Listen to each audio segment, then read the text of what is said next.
good to go on interpretation? Looks like everything's all set. Okay, thank you. And Morgan, do you have the Spanish recording going as well? Okay, great.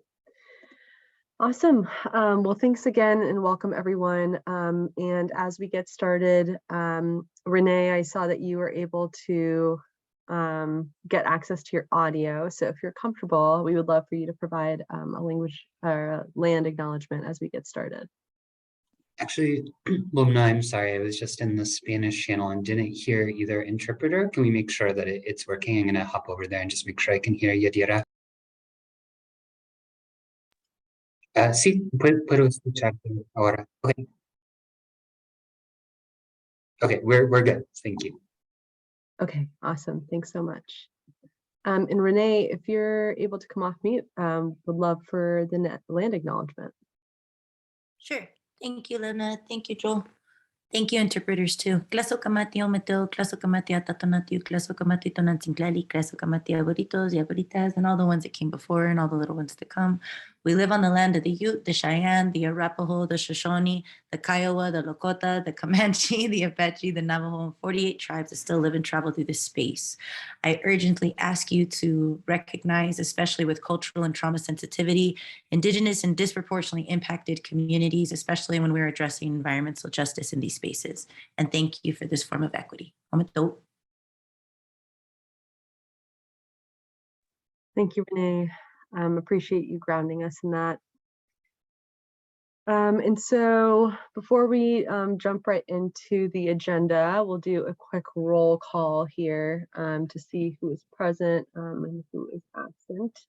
And I will just go down the list here. So Arthur Ortegon.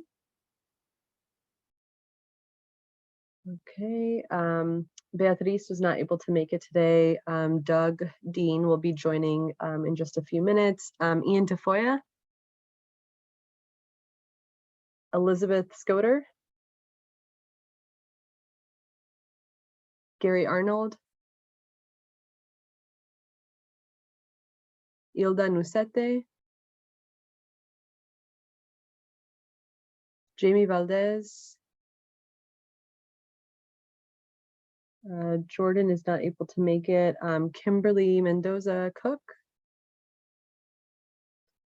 Okay, and I know, Brian, you are attending in Marcia's place. She sent us a quick note letting us know about that, so thank you for attending. Mira Fickling. Present. Renee Milar-Chacon. Presente. Trisha Oath. I am here. And Tyson Johnston. Here. Awesome, thank you all. And I see that we have Michael Sapp on from the task force present here as well. So thanks, Michael, for joining. All right, so I wanted to just provide a quick recap of the last meeting and get us grounded. It's been a while since we met. Believe it or not, we actually haven't met since May. So it's been some time. I mean, we've had several other subcommittee meetings and lots of good conversation with co-chairs, as well as during our full task force meeting in June. There's been a lot of written communication between our task force members and EJ program staff. So there definitely has not been a lull in the work by any means. We just have been so busy that it's been difficult for us to find an opportunity to meet. But here we are. And just to kind of jog people's memories and remind folks about what we last talked about. At our last meeting, we did hear pretty extensively from the Chicago Department of Public Health. That's when we had Megan Cunningham, who's the managing deputy commissioner at the Chicago Department of Public Health, and as well as their director of health equity and all policies, present to us on the Southside Recycling Health Impact Assessment. And there was a lot that we learned from them and kind of lessons learned about how to kind of incorporate or differentiate what we are doing in terms of developing an environmental equity and cumulative impacts analysis from a health impacts analysis, and kind of looking at the similarities and differences. And we had a lot of robust conversation and an opportunity to ask them really detailed questions. And then we spent the majority of the meeting going through the draft recommendations. As you all remember, those draft recommendations really helped us formulate what was then draft 1, which we reviewed at the June meeting. And so since then, we had received, the task force received 236 public comments and survey responses on the draft 1 recommendation. So that window to provide the feedback was June 25th to July 25th. And so we spent, we've spent the past couple of weeks really incorporating all of that feedback into what will now be a draft 2, an official draft 2, which will go out to the task force members on Friday. And as you all remember, we are gearing up for another meeting taking place next week. I will note that some of the comments that were like placed in the that were provided as public comment weren't always necessarily relevant to the subject matter or not tied to the recommendations at hand. And so we did not incorporate every single comment, 236 comments. There was a really wide variety of things coming in. But that said, all the public comments received by the task force can be found on our public drive. And I will drop the link to that in the chat in just a moment. All right, let me pop that in there. So as we are reviewing the latest version of today's environmental equity and cumulative impact recommendations, just keep in mind that we are preparing and we intentionally are having this meeting now in advance of our full task force meeting taking place in Grand Junction next week. As I mentioned in the email that I sent out on, I believe it was Friday, in order to really facilitate a robust, to facilitate robust community engagement, especially with those on the Western Slope that we haven't really been as in close contact with, we have decided to add in another public comment session the night before the meeting. So there will be a public comment session taking place from 5 to 7 p.m. on Wednesday, August 24th. And that'll be taking place at the Convention Center in Grand Junction. And so we hope that all of you task force members will be able to attend that in person. We do recognize that many of you are already planning to use that time to be traveling to Grand Junction to attend the meeting in person. And so if you absolutely need to attend that initial public comment session the night before the meeting virtually, that is totally fine. On Thursday, August 25th is when we will be having our full task force meeting. And as a reminder, both the public comment session the night before as well as the full meeting will be taking place at the Grand Junction Convention Center. We expect all of the task force members who will be attending in person to arrive to the Convention Center for the meeting on the 25th by 8:15 a.m. We will be providing breakfast, and you all will have an opportunity to mingle with one another in person. That meeting will go officially from 9 to 6:30 with the public comment period dedicated from 5:30 to 6:30, 1 hour, but we do ask that you all keep yourselves available until 7 p.m. in the event that we need to go over and public comment runs long. So I just wanted to really quickly highlight those logistics, and I'll pause for a second for our task force members to see if there's any questions. There will be follow-up information sent via email. But any burning questions regarding those logistics at this time?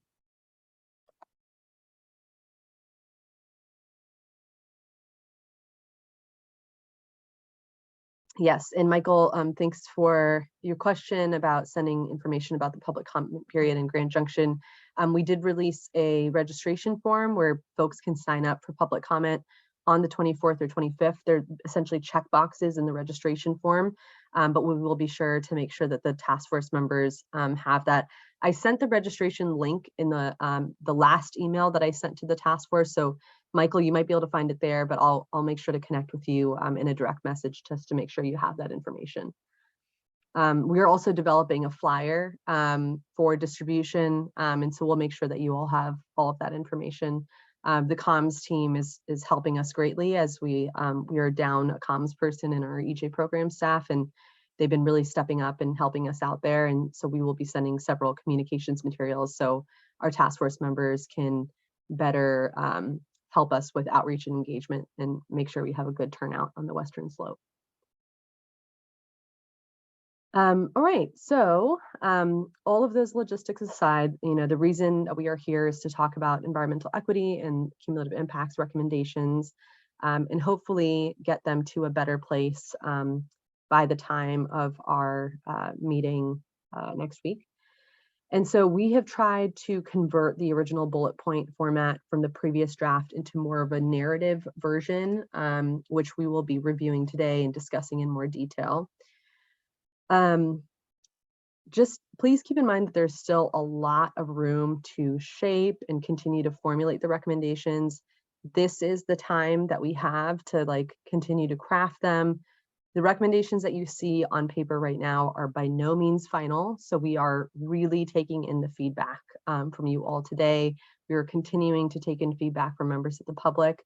You can express that feedback during the public comment session today, during next week's meetings, and in the form of written feedback. We will be opening up another 30-day public comment period after the August 25th meeting. So just know that there's still a lot of opportunities to provide input.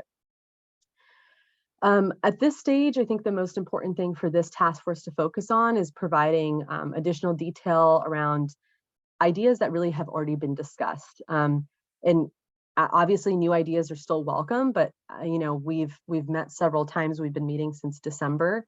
And so at this stage, there might not be enough time to really flesh out those new ideas until October, by October. So we're really thinking about additional details that needed to be added on to the recommendations that are already in the draft recommendations. We need to better identify how different agencies can implement specific recommendations, especially in the context of specific decisions. And we can, do that a little bit more extensively during the August meeting. But in preparation for that meeting, there's kind of two major questions that we're focusing on as we jump into the recommendations, which are one, how the components of an environmental equity analysis interact with agency decisions, which will ultimately, those decisions will ultimately be made based on the analysis. So we need to really think about that. And then secondly, we want to think about the specifics of how agencies will set thresholds in equity and cumulative impact analyses. Those thresholds are something that we haven't really talked about extensively, and we definitely want to parse out. So I will actually pause there. We are kind of I just wanted to provide a bit of that framing first before we jump into the recommendations. We do have about 2 hours and 40 minutes left in our meeting, and we do have some time dedicated to hearing from our guest presenter, Karen McGowan. And before I do that, I will just drop a link to the agenda in the chat. And so folks, feel free to click on the link that I just dropped in there, and you can kind of see the overview of today's agenda. And we are right on schedule, or ahead of schedule with our presentation from Karen. I think there can be some really robust conversation around the presentation that she'll be able to provide. But Karen is here.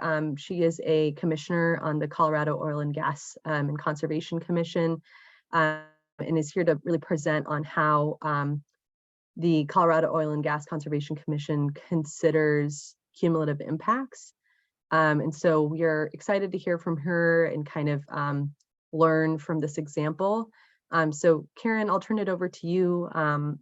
She'll have a few minutes to present, and then task force members definitely actively listen, think about any questions that you have, and you will have an opportunity to engage in discussion and in a Q&A once Karen is done presenting. So Karen, I will turn it over to you. Thank you. And thank you to everybody for inviting me to come talk about this today. You guys are doing some exciting work, and I feel lucky to be able to be here. I did put together a brief PowerPoint presentation, and I've never tried to share on Zoom. So Joel, or is it Lubna? Sorry, I don't know how to pronounce your name. Yep, it's Lubna. Do I just click on share screen and then click on the PowerPoint? Yeah, That's you correct. should be able to. I enabled you to do so a little earlier, so we can All right, make sure. so it's a little bit of an adventure for all of us. Hold on.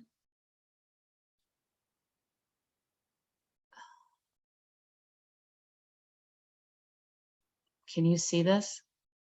We can't. Maybe try again, and if it's not working, you can just email me your slides and I'll get them shared on my screen. Okay. And Karen, there's once you click share screen and select which screen you want to share, there's an additional bottom button on the bottom right of your screen that says share as well. You might have to make sure that's clicked. Okay. Oh, hold on one second. Sorry.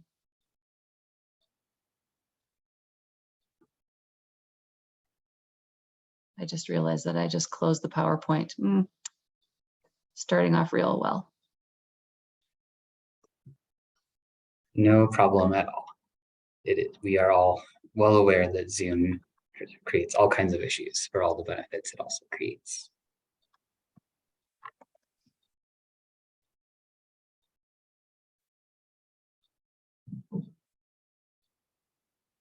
Okay, hold on.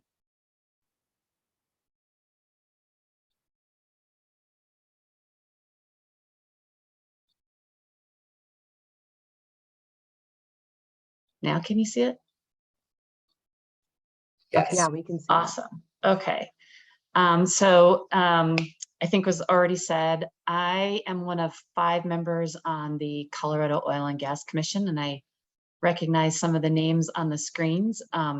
Many of you have participated in our rulemaking processes at the commission. I represent the public health seat, so a lot of the pieces about how oil and gas activity might impact people's health, and to a certain extent, I reckon I represent some of the environmental pieces if and when I can, just because of my familiarity with working with the Colorado Department of Public Health and Environment.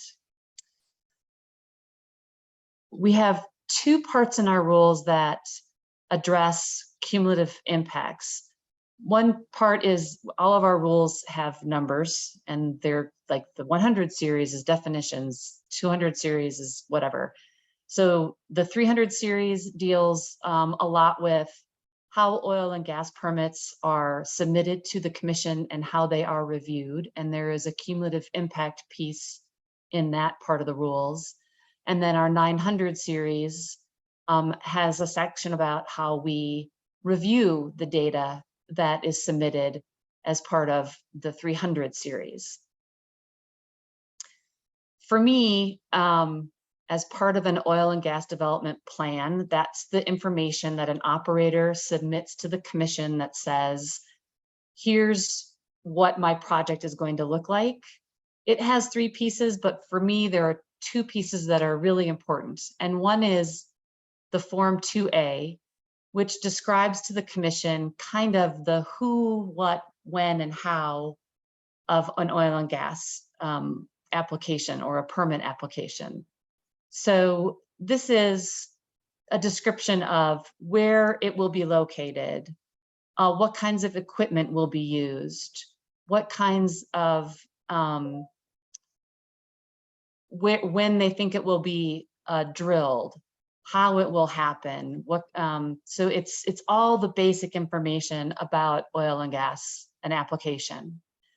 The Form 2B also has to be filled out by every operator, and it contains all of the data, both qualitative and quantitative, beneficial as well as the incremental adverse impacts that might be added from a cumulative impact perspective by this location that's being proposed. So why does the commission collect or want to collect cumulative impacts data?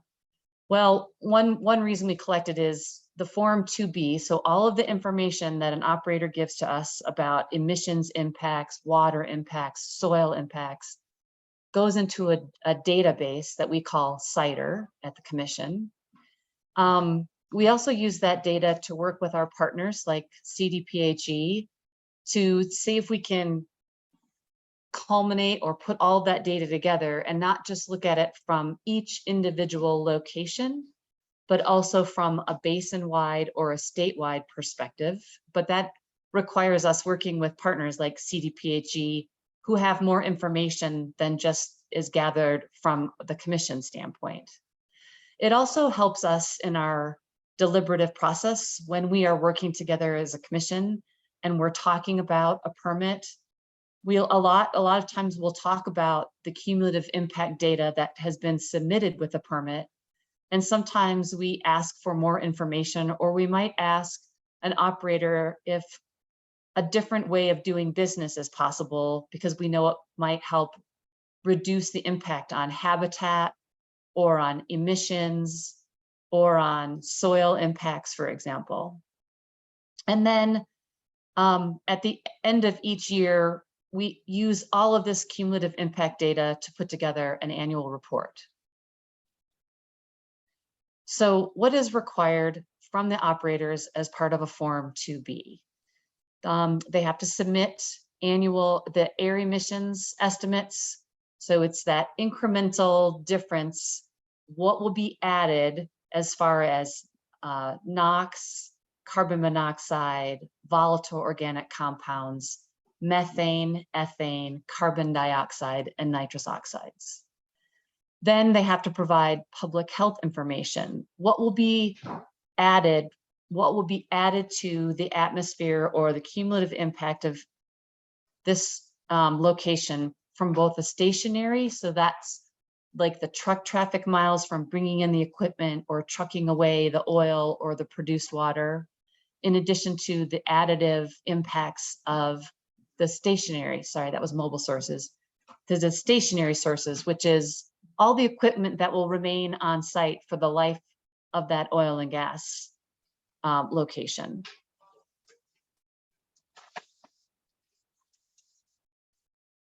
And this slide is in red, not because it's more important than any other slide, but because it doesn't show up if the writing is in black.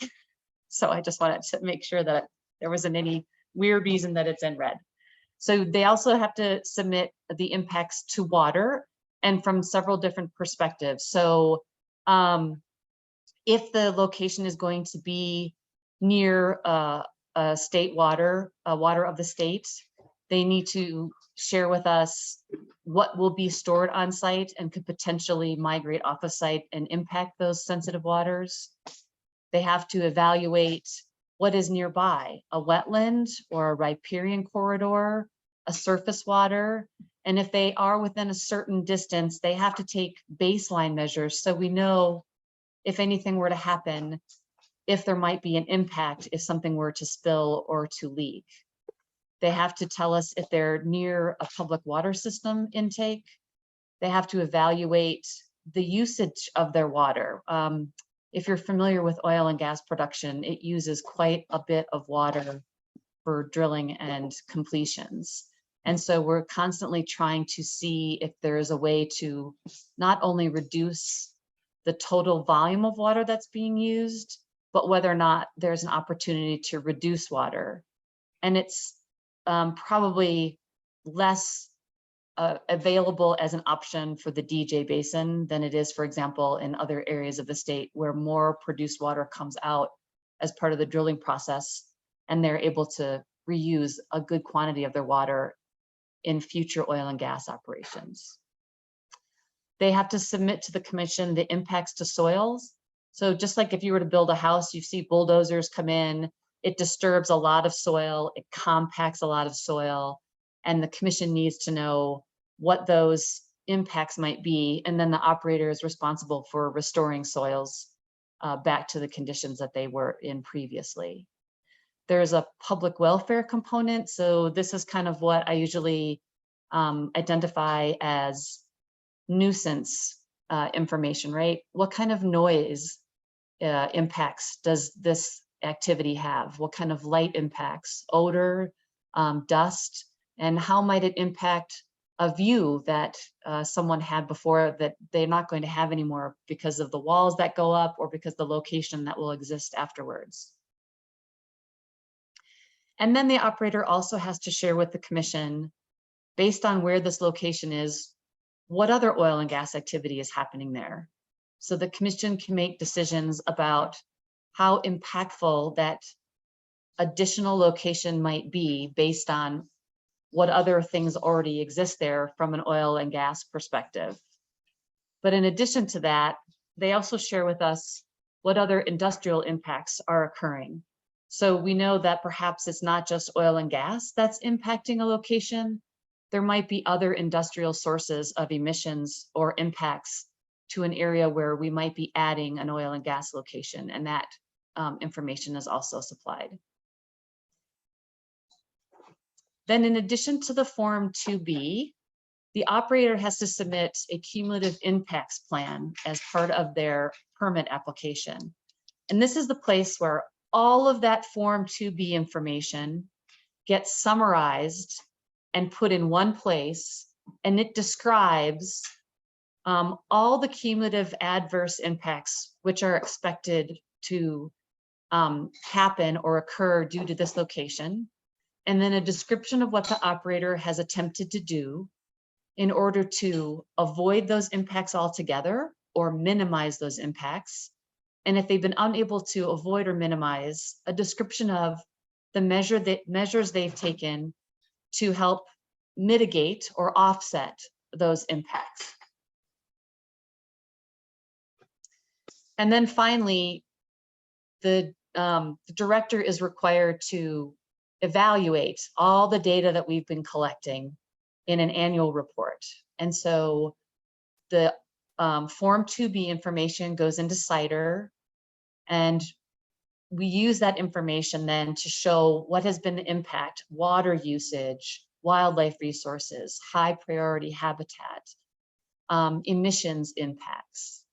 We also, in the annual report, work with CDPHE to determine if we are meeting our goals towards the greenhouse gas roadmap and emissions in greenhouse gases. And we also work with Air Pollution Control Division to help us determine what's happening with emissions in regards to what's called Reg 7. And I don't know if you all have been discussing that as part of this group. But it's also a lot of emissions data that operators are required to submit to CDPHE related to their operations. And then we also, in the annual report, have required a check-in on how we're doing for pollutant criterias and contributions from oil and gas, with a specific focus on ozone in the DJ Basin area, because we are having issues, as you all know, in attaining the ozone requirements from the federal perspective. And then the commission is allowed to ask for any additional information it would like to be in the annual report, as well as, oh, I think I skipped some bullets in the last piece. We also include any kind of innovative technologies that might have been developed to help reduce or mitigate or offset emissions. And then we can use any of that information as commissioners to say, maybe we need to update our rules, or maybe we want to update our guidance. Maybe it's a good idea to put together a work group, or maybe we want to look at some studies or fund some studies based on the information we see from the impacts report. I will say that we've only done 1 year of the cumulative impacts annual report, and so because it's only 1 year and it only has been populated with the first year of the oil and gas locations that have been approved by the commission. It's a fairly light, I'll call it a light report, because it doesn't have a lot of information in it yet. And every year, as we layer on and collect more data, we will have more information to put into that report, and we'll be able to see trends or changes to impacts and the cumulative impacts from oil and gas locations. So I hope I didn't go too fast. But I wanted to be brief so that we could have a conversation if you wanted to. And you can also go to our website and you can find our first annual report on our website. So now I think I just need to stop sharing so I can see everybody. Okay. Yes. Yay. Thank you that's so it. much, Karen.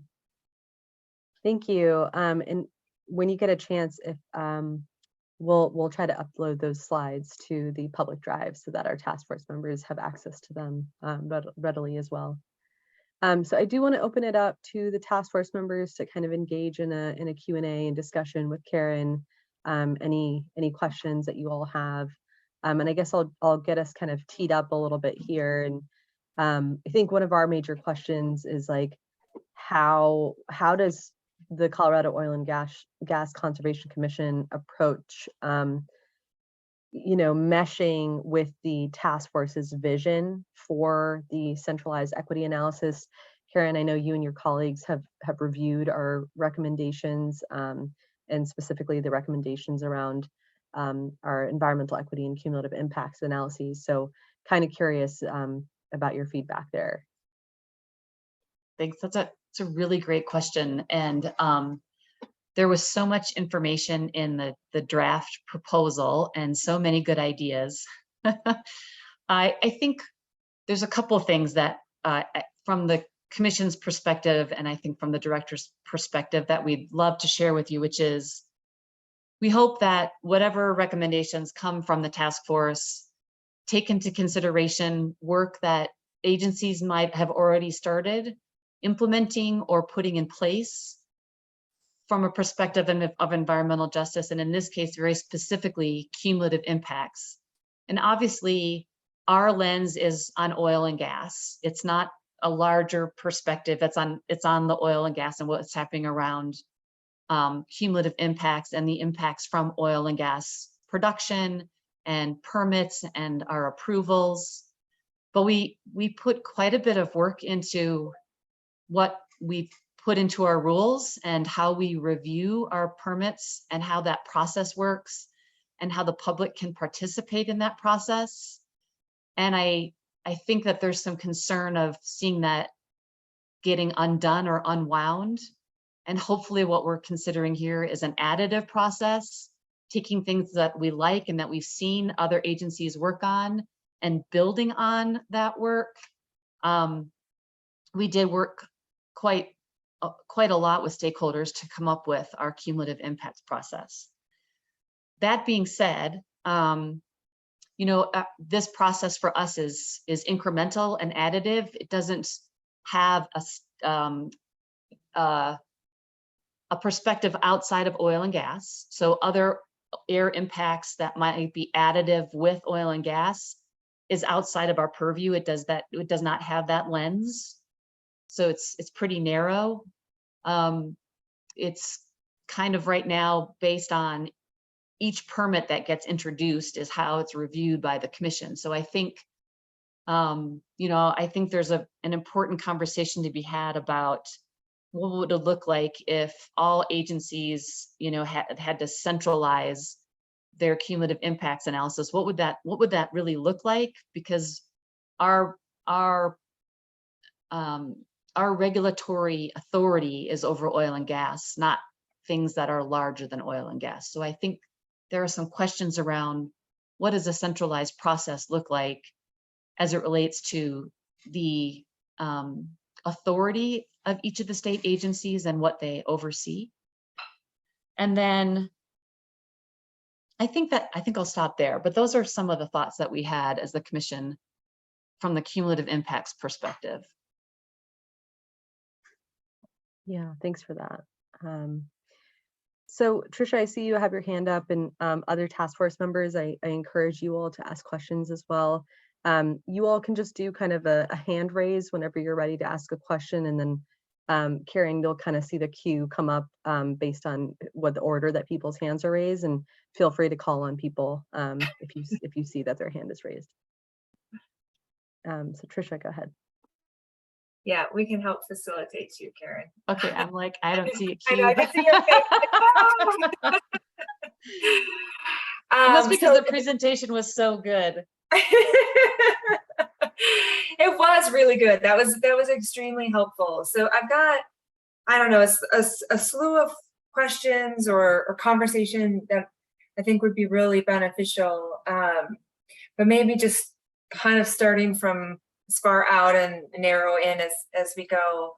On that piece about like the kind of the difference between the way OGCC is approaching cumulative impacts and how does that compare or contrast with kind of where the discussion has been about would it make sense to do a more centralized one?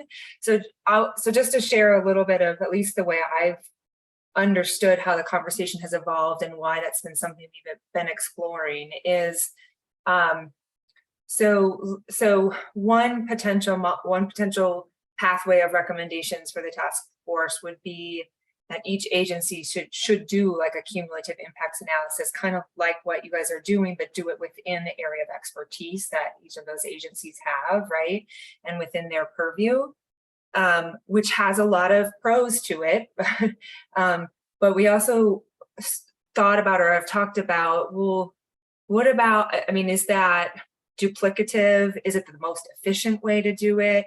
Is it capturing everything, right? What if there are like, would it end up with like even just disconnects, right? Where a perspective of different agencies as they do that analysis, and what do we do with that? That kind of thing, versus if it were a kind of a centralized one, at least as I've understood it, is it's not one agency doing a centralized one. It's more like it would be done, I don't know, but we don't know exactly by whom, but let's say like by a third-party contractor or something, and who would look at what are all of the impacts in a geographic area, and kind of say, okay, well, what's happening from an oil and gas development standpoint? What's happening with the water? What's happening with food access? What's happening with transportation? And then each of the agencies would be able to use it as a resource in their decision making. And I think there's a lot of questions there about how to use that in decision making. So a lot to work out, but at least that's how I've understood kind of the difference between the two. And I'm still grappling with like what's the right approach, but kind of wanted to share that and then maybe get your reaction to that as well as like a specific question around like, from your perspective, do you see the way that OGCC is approaching cumulative impacts analyses? Like, do you think that it could serve as a model that could be translated and attuned to different agencies to kind of just, instead of doing a centralized one, would it make sense to sort of try to build off that for the other agencies? Okay, so there's a lot in there. Yeah. So I think my first thought is each agency is going to be touching the elephant from a different perspective. And so I think there's concern. I think there's concern from staff and from commissioners if things were centralized, how long would it take to get your way through a process? So if something, I'm trying to figure out how a centralized process would affect the commission's approval or not approval or amending an oil and gas permit application. If it went through a centralized process somewhere that was taking other things also into consideration. So I think that there were some concerns about the efficiency of a centralized process. At the same time, maybe there are specific instances or geographic locations where we should say agencies might or shouldn't be making a decision in a vacuum, where we know that there are environmental justice issues, where we know that there are health equity issues, and that would trigger some sort of a centralized or bigger picture review of cumulative impact. But I will say that individual agencies certainly would not have that expertise, and we would have to figure out what does that look like? What is that? And what is that global perspective? What things should be taken into consideration? So I definitely think I see both perspectives there. And maybe, maybe there is a way to thread the needle, or maybe there are instances where a bigger picture needs to be part of the analysis that each agency would not have individually. Right, and I know there's a bunch of hands up, but just to build on that really quickly, I guess I've seen it as a centralized analysis, but not a centralized process necessarily, right? More like the analysis of the cumulative impacts could be centralized, so that then all agencies would have access to that to help in their own individualized processes. Does that make sense?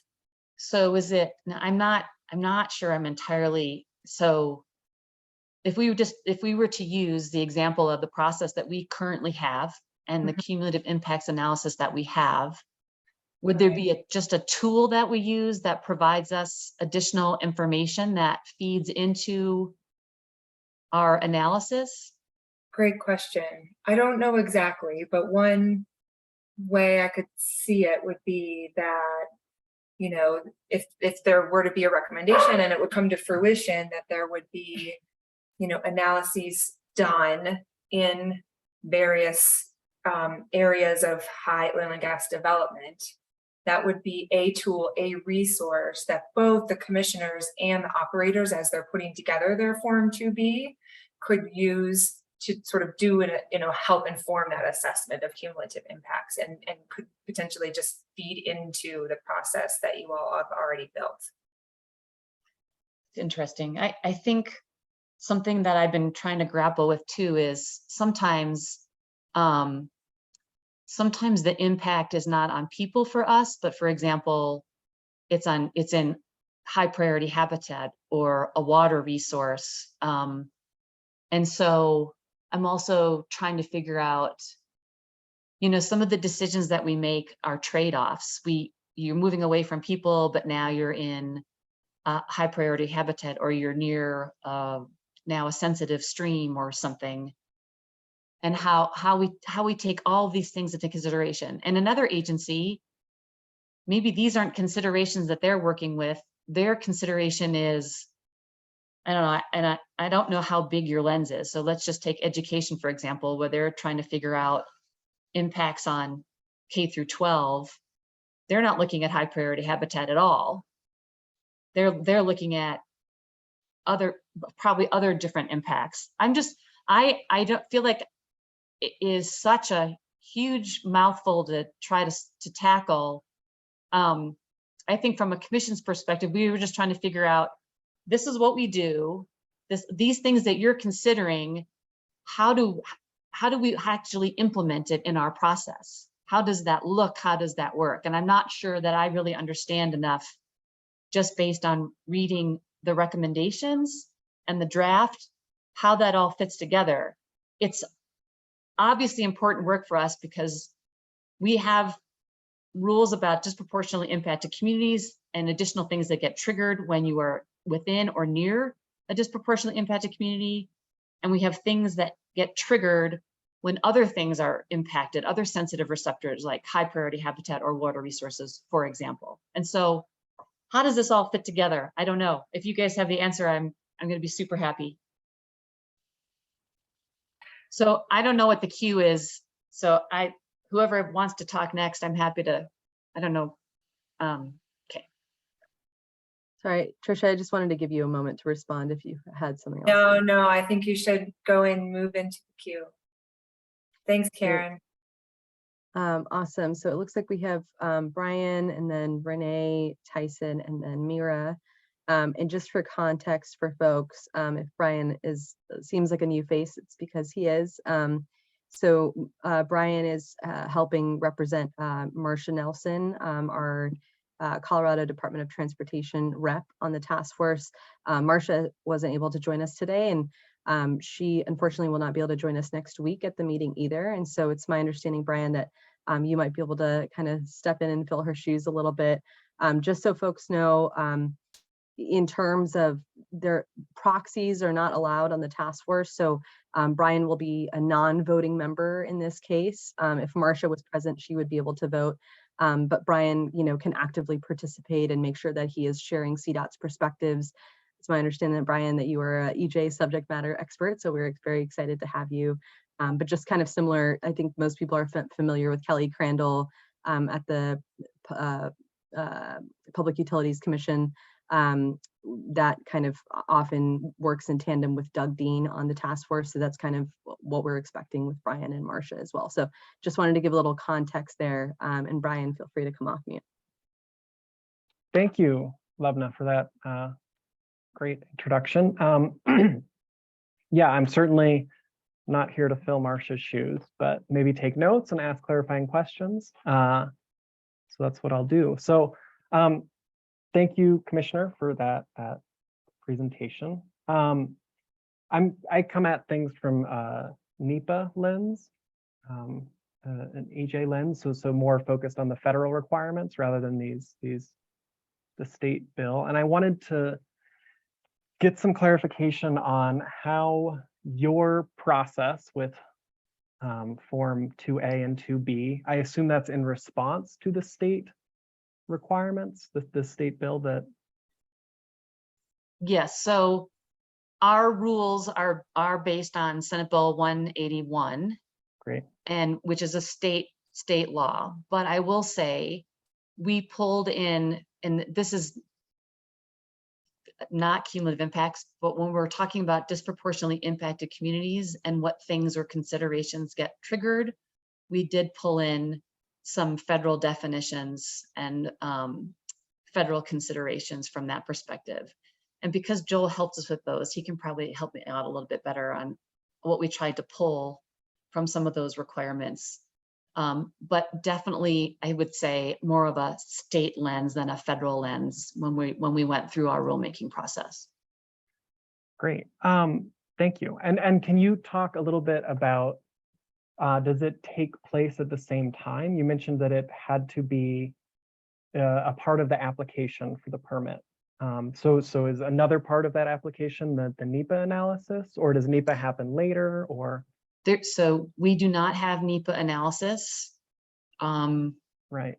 I think the information that gets submitted feels sometimes NEPA-like because you are submitting in certain instances, if A, then B. So for example, if you're near a sensitive receptor or within 2,000 feet of where people live, then it triggers an alternative location analysis where you say, I picked A, and here's the reason why I couldn't pick B, C, or D, or E, which is further away from whatever the sensitive receptor is, for example.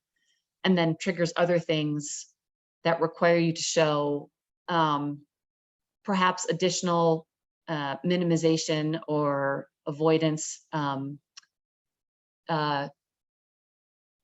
tools that you used because you are within an area that's of concern, I guess, or additional scrutiny from the commission. Okay, great, yeah. So in the cases where there would be that federal nexus and NEPA would have to be done, this goes alongside. It doesn't replace, it doesn't, anything like that. Correct. And I would say, and those of you who represent oil and gas, Tyson, you might be able to help me out here. Sometimes oil and gas activities occur on federal lands, and that triggers an EIS process that is different from what is required in the state process. Yeah, that would, yeah, excellent. Thank you. That answers my question. I don't know if, was Renee next? Yeah, Yes. I think. Hi, Renee. Hello, how are you? I hope you're having a gentle, rainy day, It's a good day to have a task force meeting. right? Stay inside, have good coffee. Honestly, I want to highlight the importance that cumulative impacts is a key to understanding intersections, especially of harms. I think we need to make sure that DIC and harm show the evidence of cumulative impacts as an urgency within those intersections and not like basically take it poco a poco. Intersections can be layered. You can look at all of them as by the severity and urgency of the health implications, the environmental implications, and the socioeconomic harms by monitoring and listening to the data of known data so that you can create a baseline of even starting, whether it's environmental. You mentioned education. Right now, I live in Commerce City. One key note that we always highlight is we're being redistricted, privatized, and redlined again to certain spaces right now in Adams 14, Adams 12, and a lot of spaces right now because of attendance issues because of students. So it's recognizing that's actually another implication, recognizing attendance. How does that help in this space? How can we layer? Where are their health impacts? These kids might be district to another school, but they still have to come home here. So that didn't address anything. And it actually ended up being more of an exclusion to data gap in that space. So it's incredibly important of knowing where a lot of these cumulative impacts intersect and layering them over by severity of harms, by understanding disproportionately impacted communities and how that affects them by cumulative impacts. Sorry, yes, I really do talk fast. I was also noting water quality, air quality, land use quality, of having a baseline of health impacts from known data already and building data resource centers with community so that we can take this little by little, because if it's been erasure or it's been a form of not involving qualitative data where communities have been harmed, it's a personal account, and moving with that type of context of trauma sensitivity, we're not going to the same communities over and over without incentives telling us about how terrible they have nosebleeds and the number of other things, and then being redistricted and a number of other things, but being able to talk with them and create consistent reciprocity, qualitative data, and forms of this type of intersect. I think the commission can start getting more context about the urgency of disproportionately impacted communities, prioritizing projects to start addressing the weakest spaces, like the weakest link in those communities about these type of predatory harms, and then moving with equity analysis with this type of community monitoring that the status quo can create forms of erasure or forms of exclusion, and how can we, by these intersects, highlight where if we're starting to see that complete form of exclusion, then we need to centralize on how we're bringing in community to speak for themselves and then start building data to support them within those state and federal agencies from their self-determination. If any of that made sense. No, Renee, I think that's a really good point. And I thought of a couple of things that one is, the oil and gas agency doesn't have expertise in these other layers or even knowledge of these other layers. And so I do think, back to Trisha's point, which is there some sort of centralized analysis or tool or something that helps agencies that have individual focuses, and rightly so, because you can't have expertise in everything. And you want us to be good at oil and gas analysis because that's what we do, but you want us to be able to have access to a bigger lens where we can see the layers. And I think that's a really important part of the discussion of, hey, oil and gas industry, this thing that you're doing has other implications. There are other things going on in the community that you should be aware of. And we just don't have that expertise or that knowledge, and how we develop that tool and how we work together to expand our knowledge and that decision making, I think to your point is very important. I think another point I think that you made and that I agree is there's probably community fatigue when the Oil and Gas Commission comes in and says, hi, disproportionately impacted community. We're the Oil and Gas Commission and we want to talk to you about the impacts and give us your feedback. And then CDPHE comes in and says, hi, disproportionately impacted community, we're here to help you. We want your feedback. And so, if there's a way for agencies also to work together to work with disproportionately impacted communities, I think to your point, that would be very helpful as well. Thank you. Honestly, it's making sure that context is everything, not just to have the knowledge, but the urgent implementation. Has a permit ever been denied for cumulative impacts, and recognizing that cumulative impacts can directly show correlations and connections to harms disproportionately impacted communities are suffering as of right now, without these forms of mitigation, without these forms of regulation, without these forms of protection. So it's ultimately recognizing that we need this type of context and cumulative impacts, because we eventually need protections with teeth, because what we eventually are just talking about definitions, we're trying to eliminate, because this is down stacking up in bodies. So it's recognizing that implementation is a complete urgency, and cumulative impact directly supports that. So the duality and the onus needs to be on oil and gas to expand their context, if context is everything, to understand DIC. At the same time, the state and federal agencies are also trying to do that as well.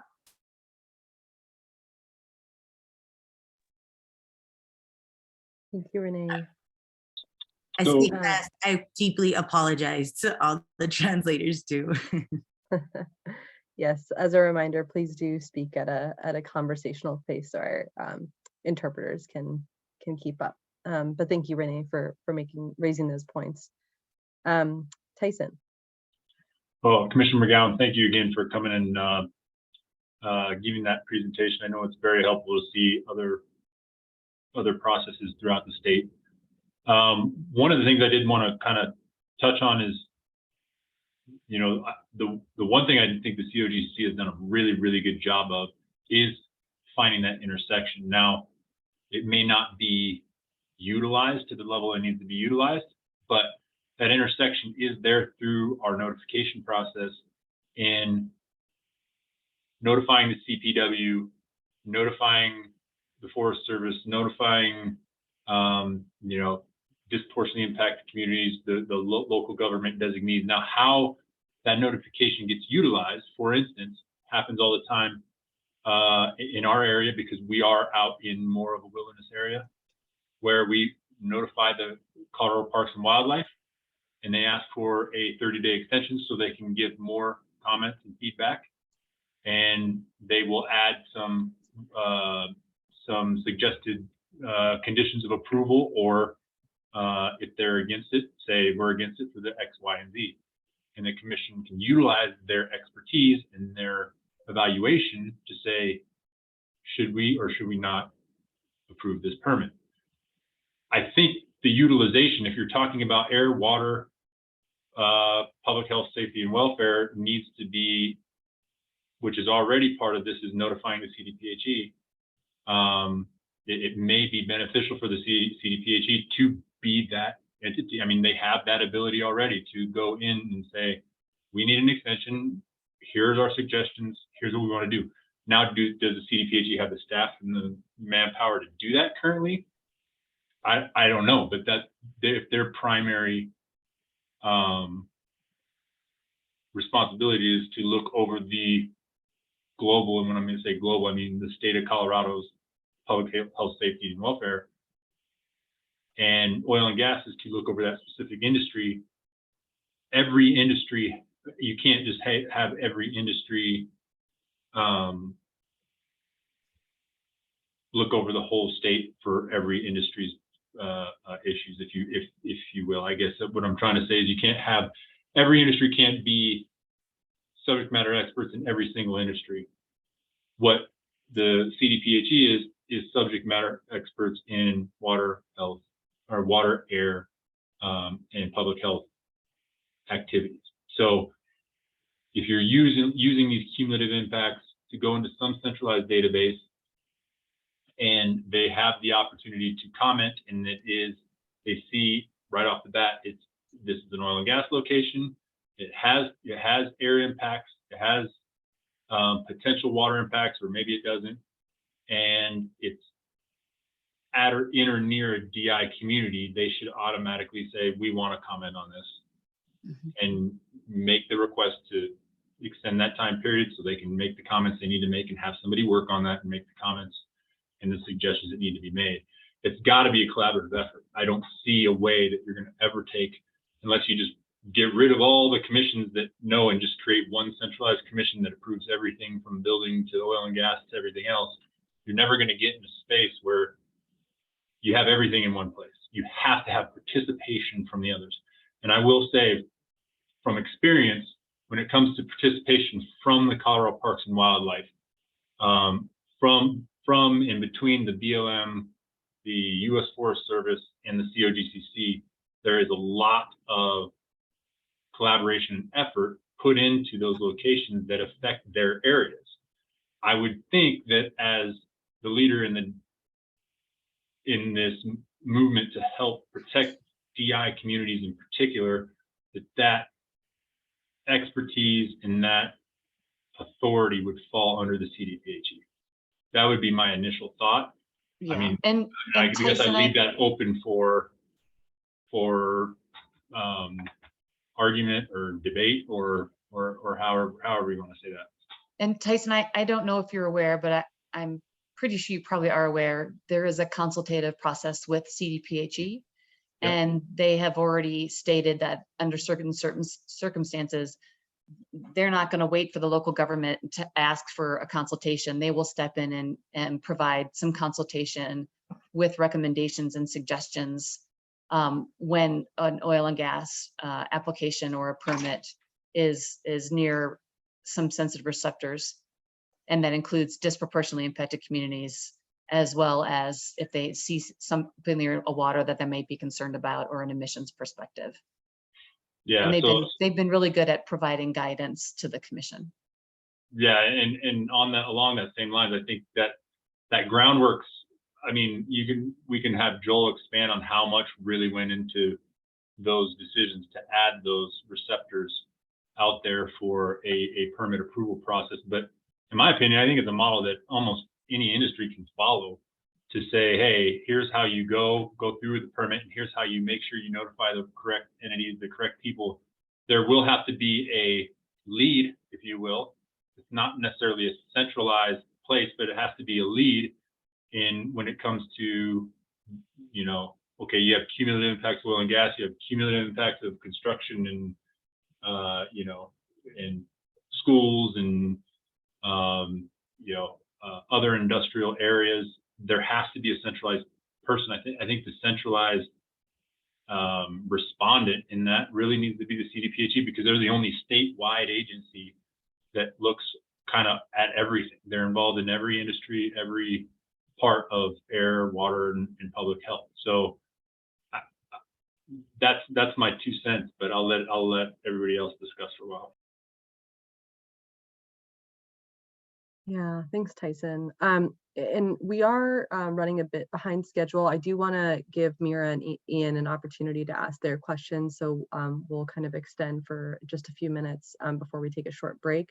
I do just want to remind folks, as we're kind of, while we have Karen here, that, you know, our goal is really, for the purposes of this subcommittee, is really to figure out how the task force recommendations on equity analysis should take into account agencies like COGCC. You know, they have their own cumulative impacts process. But we're not focusing so much on how COGCC is doing their own business. So we want to figure out, you know, how we can take those agencies into account as we are creating our equity analysis recommendations. So just want to get us like focused on that aspect. Otherwise we can kind of get into this whole world and like consider every single agency and how they're going to execute this. So Mira. Sure. So I feel like a lot of our questions have actually been more of a comment than a question so far for you. And with apologies, my question may not be very different from that. But I feel like this discussion that you were having with Tricia about the centralization of the cumulative impact analysis really gets to the larger theme of comments that we've received from stakeholders on our draft recommendations, which indicate to me confusion about how the centralized equity analysis is actually going to be then applied. I think we provide a lot of detail about what goes into that centralized equity analysis, but very little detail on, okay, what next and what next for the agencies. And we have a lot of work to do to explain how that equity analysis will then impact specific decisions. And to some extent, that can't be centralized. I think, you know, it is important for us to provide a framework for how these centralized equity analyses will then be applied to specific decisions, but it is agencies that will have to take that centralized analysis, which really only describes the status quo in these communities. It does not, it like functionally will not describe what then the agency decision will do to that status quo and whether or not it will make the status quo better or worse through that decision. So that requires the agencies then to take that centralized analysis, but then do their own analysis of the specific decision and how that affects the community, and then engage the community on that specific decision. And then subsequently filter the results of that decision-specific analysis and the community engagement into their decision-making in a formalized manner. So that we're actually accomplishing the goal that the task force was set up to accomplish, which is protecting communities from health harms as a result of decisions that are made. So, you know, I guess that is the task that we have before us, both in this meeting and the limited number of meetings that we have until, you know, we finalize our recommendations in October. You know, that's the comment part of my question, but I guess, you know, since you have read through our draft recommendations, and I take it you were, you know, involved in the comments that COGCC submitted to us, you know, would love to have your feedback on that. I think so that your comment was helpful. I think trying to understand how a centralized process works and only doing so reading a document, I think was difficult. Like for me, trying to visualize how this was going to work or how it would work, I think has been the hardest part. Like when you put the rubber to the road, like how will this play out for all the agencies, I think has been the toughest part to try to understand from the recommendations. So I think what I hear you saying, and maybe this makes more sense to me, is it's almost like it would be a piece of our process where, and I don't know if it's like a location that would trigger a centralized analysis, or if a centralized analysis would happen every single time there was a permit application, but it would almost then be like another piece of information that's provided as part of the analysis of the permit application, which is, hey, this centralized review or analysis shows us that you're in a community that has X, Y, or Z things happening in it, and that should be a part of your consideration as you're deliberating. I think that's what I hear you saying. Yeah, and I think that's something that's not, you know, it still needs to be formed, is my take on this. You know, I think I think the value or the potential value of a centralized analysis is to be able to put together information that you as an agency may not have access to, you know, particularly on socioeconomic factors that are not, or, you know, even other pollution factors that are not necessarily within your specific wheelhouse. That is my understanding of what the purpose is supposed to be. But yeah, like now, you know, that is not the end goal. The end goal is to, you know, eventually protect communities from harm, both existing harm, but also harm as a result of say new permit applications or new development. Right, layering on top. Exactly. Yeah. And so I think what's been hard about this discussion today is that I've been talking about cumulative impacts without talking about a companion piece in our rules, which is what happens if the application or the proposed location is near a disproportionately impacted community, and all the triggers that happen if that occurs. And then, you know, for a conversation for a different day, and I guess my assumption was for a different subcommittee, right, is how disproportionately impacted communities are being identified and defined so that an agency like the Oil and Gas Commission, right, would know, you know, this needs extra scrutiny and extra involvement and community engagement and assessments because of the location and what it's near. And so I just want to be careful and be cognizant that you all don't know perhaps that there's a whole nother piece of our regulation and our process that we went through, trying to figure out what do we do when we know we're impacting an already disproportionately impacted community, and what additional things need to happen. Sorry. Right, exactly. And I think like one key question that I have about the centralized analysis then is, you know, how resource allocation is going to work for that, in terms of like, so there are probably hundreds of disproportionately impacted community, like individual census blocks in the state.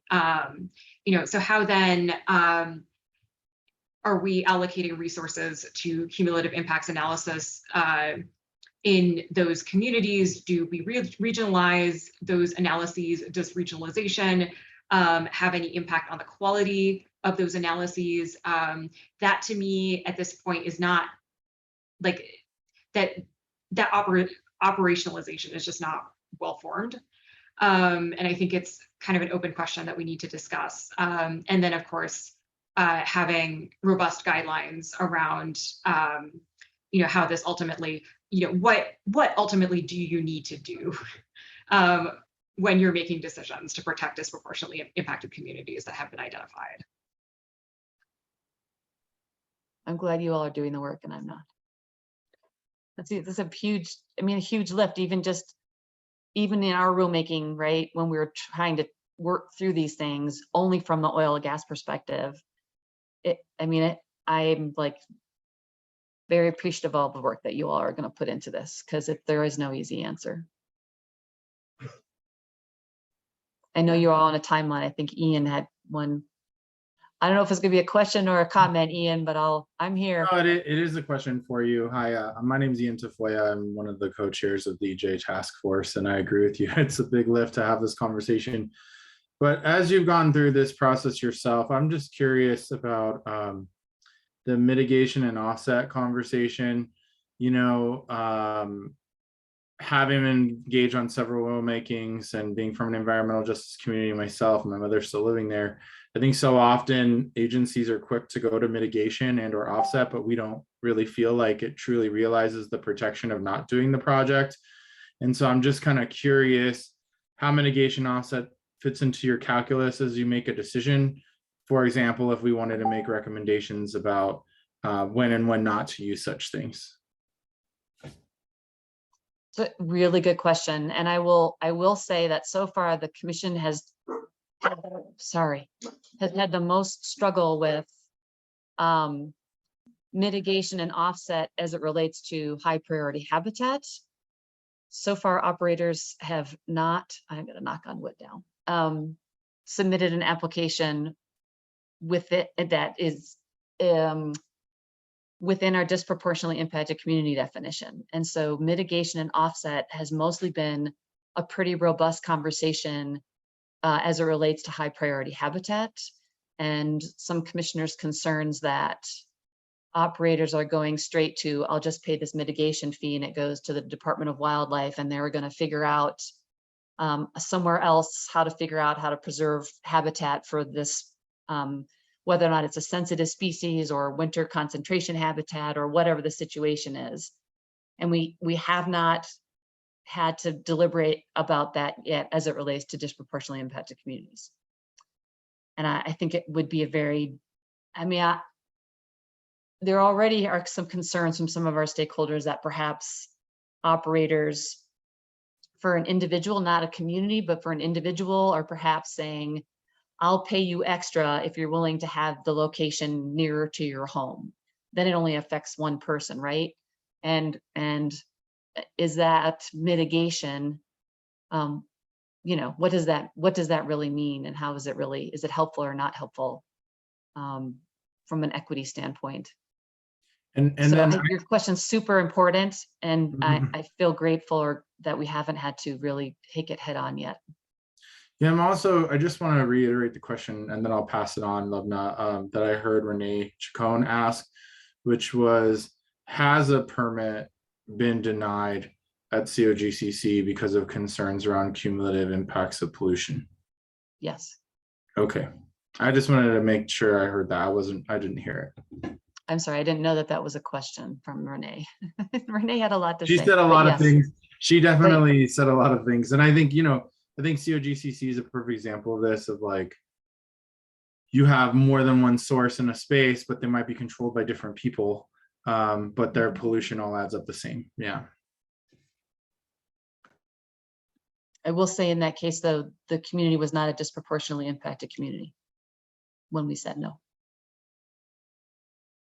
as it fits in our definition, in our rules. Sorry, Yeah. Well, thank you so much, Karen. And thanks to all of our task force members for asking really thoughtful questions and providing thoughtful comments. And Karen, for your presentation and for sticking around with us and kind of helping us hash through all of this. As you mentioned, this is a very heavy lift, and we're kind of in grind time. I mean, we have the next few months to kind of finalize some of our recommendations around environmental equity and cumulative impacts. And I think your insights will be helpful in helping us do so. super important work. I'm so glad. Thank you for inviting me. And I'm familiar with some folks because they participate in our process over in our neck of the woods. And I know you got some smart minds here at the table, and thanks for inviting me. And I look forward to your next draft. Awesome. Thank you. All right. So I think we will take a very short break. We are a bit behind schedule, and we do want to make sure that we can dive into the recommendations for the next hour and a half. So we'll take a 5-minute break. If folks could return by 2:30, that would be much appreciated. All right. We'll see you back in 5 minutes. Thanks.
All right, we are at 2:30. Welcome back, everyone. Hope that was a sufficient enough break. I know it was short, but we do want to dive into these recommendations. So when folks are back at their desk, if you could just come on camera or just give me a thumbs up to let me know that you are back.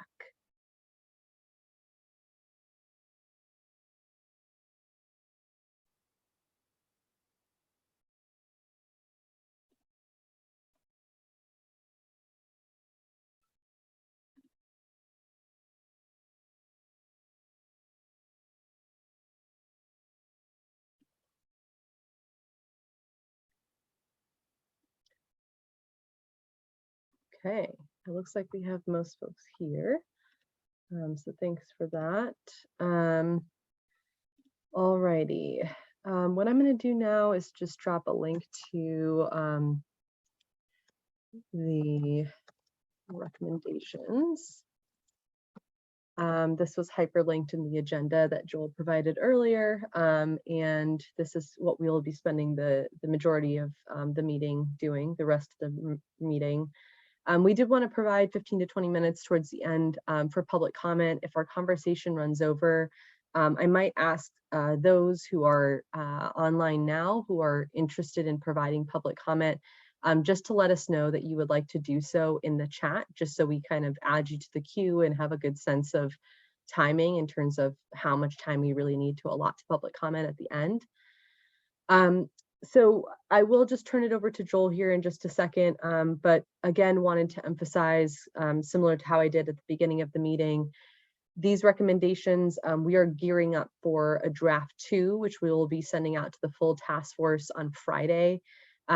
Between now and Friday, we have this meeting, and then we have our data and health disparities, data and reducing health disparities subcommittee meeting taking place on Thursday from 2 to 4. And to kind of Karen and Ian's point, we do have a separate subcommittee focused on the definition of disproportionately impacted communities, and that subcommittee will be meeting next week on Monday, August 22nd, from 4 to 6 p.m. So those 3 subcommittee meetings, including this one, are taking place prior to the start of our public comment on August 24th in Grand Junction. So there's still a lot of input that's going to be coming in from those subcommittee meetings, but we are really gearing up for this draft 2 of the recommendations. This is still a work in progress. I will also mention, while this version of the recommendations that I just linked in the chat may look like it has expanded, it actually just has become a lot more detailed on certain areas that have received a lot of attention from this task force. There have been some recommendations that have been removed and put into a document that we are calling the bike rack. And that bike rack document essentially has some recommendations that were maybe like mentioned once or twice, but we haven't really elaborated on or haven't really received much attention from the task force. And that's why we've kind of put them in this, instead of using the word parking lot, we're using bike rack. We are an eco-friendly group. So I just wanted to mention that, and you all will have access to that document, to the bike rack document. That said, there are some things in here that you all might decide, okay, let's move this to the bike rack. This is not something that we can spend our time and energy on between now and October. As you can see in the recommendations that were linked in the chat, many of these recommendations, Joel has been working hard to move these from the bullet point format to more of the narrative format that we're hoping that the final report of recommendations looks like in October. And at the August meeting, we will have an opportunity to do more of like a straw poll and ask task force members to formally vote on some of these recommendations. But between now and then, we have kind of a couple major guiding questions that are listed at the top there, and a number of other kind of smaller questions that will incrementally get us to answer those kind of broader questions that we have. So just wanted to provide that framing. And Joel, thank you for doing the screen share. And it looks like we can go ahead and get started. I'll let you take it away. Sure, thank you, Lubna. And I'll just add a couple of other things about this draft. As Lubna mentioned just now and at the beginning, we're still working on it. It's not done. So we have been really carefully going through every single comment the task force received and trying to think about how we can integrate that into this draft and where it could fit in and what feedback is provided. And that's a lot of work. So we're not done yet. So please know that this is just an interim that we've sort of prepared with where we're at for now with this meeting, but we may still move things around or move things to the bike rack or find new things and comments we haven't gone into yet. So please just bear with us in this work in progress. But one thing we really wanted to do as your staff to the task force, is try to pull out the questions we saw in a lot of comments. So there were really consistent questions across the board from a lot of different commenters. And we tried to really synthesize them into these really kind of two categories. So one is the question that we were really just talking about with Commissioner McGowan, which is how do the components of the equity analysis interact with the agency decisions that would ultimately be made based on the centralized analysis? So we have we pulled together like an amalgamation of those questions that we'll run through in just a moment to kind of try to prompt some discussion.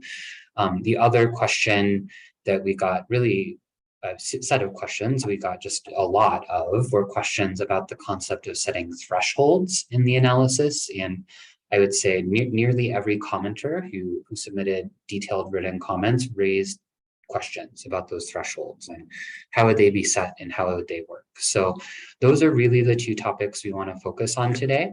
The other topics we wanted to highlight were, as you may recall in the June meeting, there were a number of areas where you all as task force members hadn't quite decided on an approach. There were a lot of different ideas from the task force where we presented options for the public to comment on. In the survey that we administered to the public, we also asked questions about those options. So I want to make sure everyone knows where to access the survey data. So in the public comment folder for the task force, which you can get on the Google Drive, we have the survey results folder. We of your staff have provided both the actual survey results themselves in case you want to read all 203 responses. We have also amalgamated those survey results into this sorry, let me share the larger version. This written document that sort of goes through the answers and summarizes sort of the other responses and pulls out highlights. So would encourage you all to review that survey data before the August meeting. And then if we have time, we'll kind of talk through the responses that we received to the survey on the options that are relevant for this subcommittee as well. So with that, my Zoom controls are in the way, so I can't actually access my tabs. There we go. I will go ahead and bring us to this first question, which is how do the components of the equity analysis interact with agency decisions that are ultimately made based on the analysis? And we really kind of pulled that into this section of the document. So we have we reorganized, and as we kind of converted things to a narrative and sort of framed all the components of the analysis we'd heard the task force talk about into 4 components, which are cumulative impacts, cost benefit analysis, health impacts assessment, identifying solutions, and then setting thresholds. So those are kind of the 5 types of categories we heard you all raise as sort of potential components. And so we really want to talk through these questions of how do the components fit together in a way that the agencies could actually apply the analysis? What does that mean for an agency that might not have regulatory authority over some of the areas of impacts? So thinking of the education example that Commissioner McGowan just raised, right, where the Oil and Gas Conservation Commission doesn't have regulatory authority over education. And then finally, how to square the geographic scope of the centralized analysis with the potentially different geographic scopes that agencies consider in their own decision making. And I said finally, but there was one more. Sorry, let me make it so we can see this all on one page. How do the components of the equity analysis interact with other assessment tools like Colorado EnviroScreen? So I'll kind of try to walk us through those 4 questions with some prompts for discussion. But first, I saw that Mira had her hand up. So Mira, did you have a question? Oh yeah, and I put it in the chat, and apologies, I may have missed this because I was a couple of minutes late to rejoin, but could you talk a little bit more about the survey that you did and whom you surveyed and how you did it?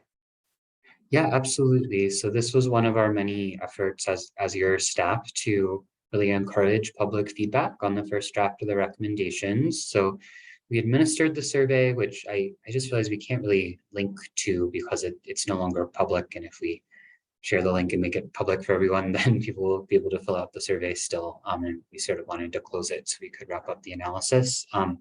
But essentially, we asked questions about each of the sort of options that were still on the table for the task force. So those questions like,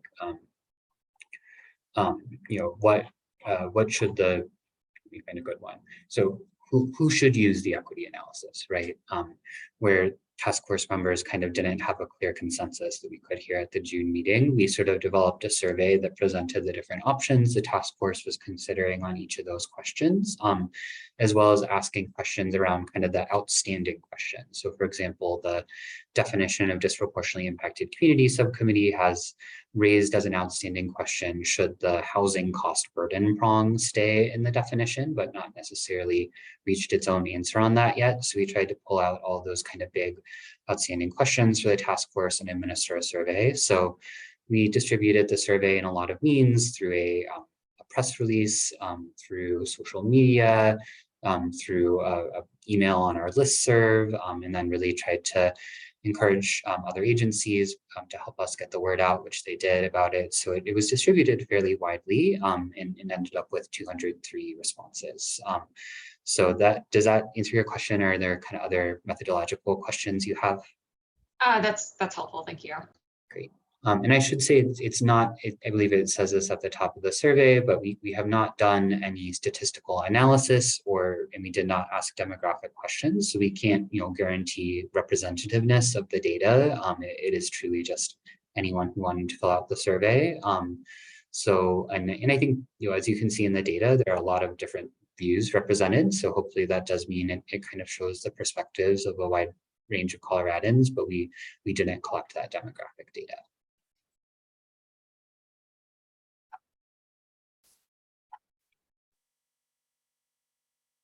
Okay, I wonder now if we can go ahead and kind of turn to these questions about sort of how should the different components of the equity analysis fit within the way that agencies ultimately apply the analysis. We just, I think, had a really great primer for that question with Commissioner McGowan of sort of, what does this mean for individual agencies, and how should the task force recommend that individual agencies approach their decision-making processes and incorporate the information into their decisions, knowing that all agencies are making very different decisions. So would sort of welcome thoughts and feedback on that first question.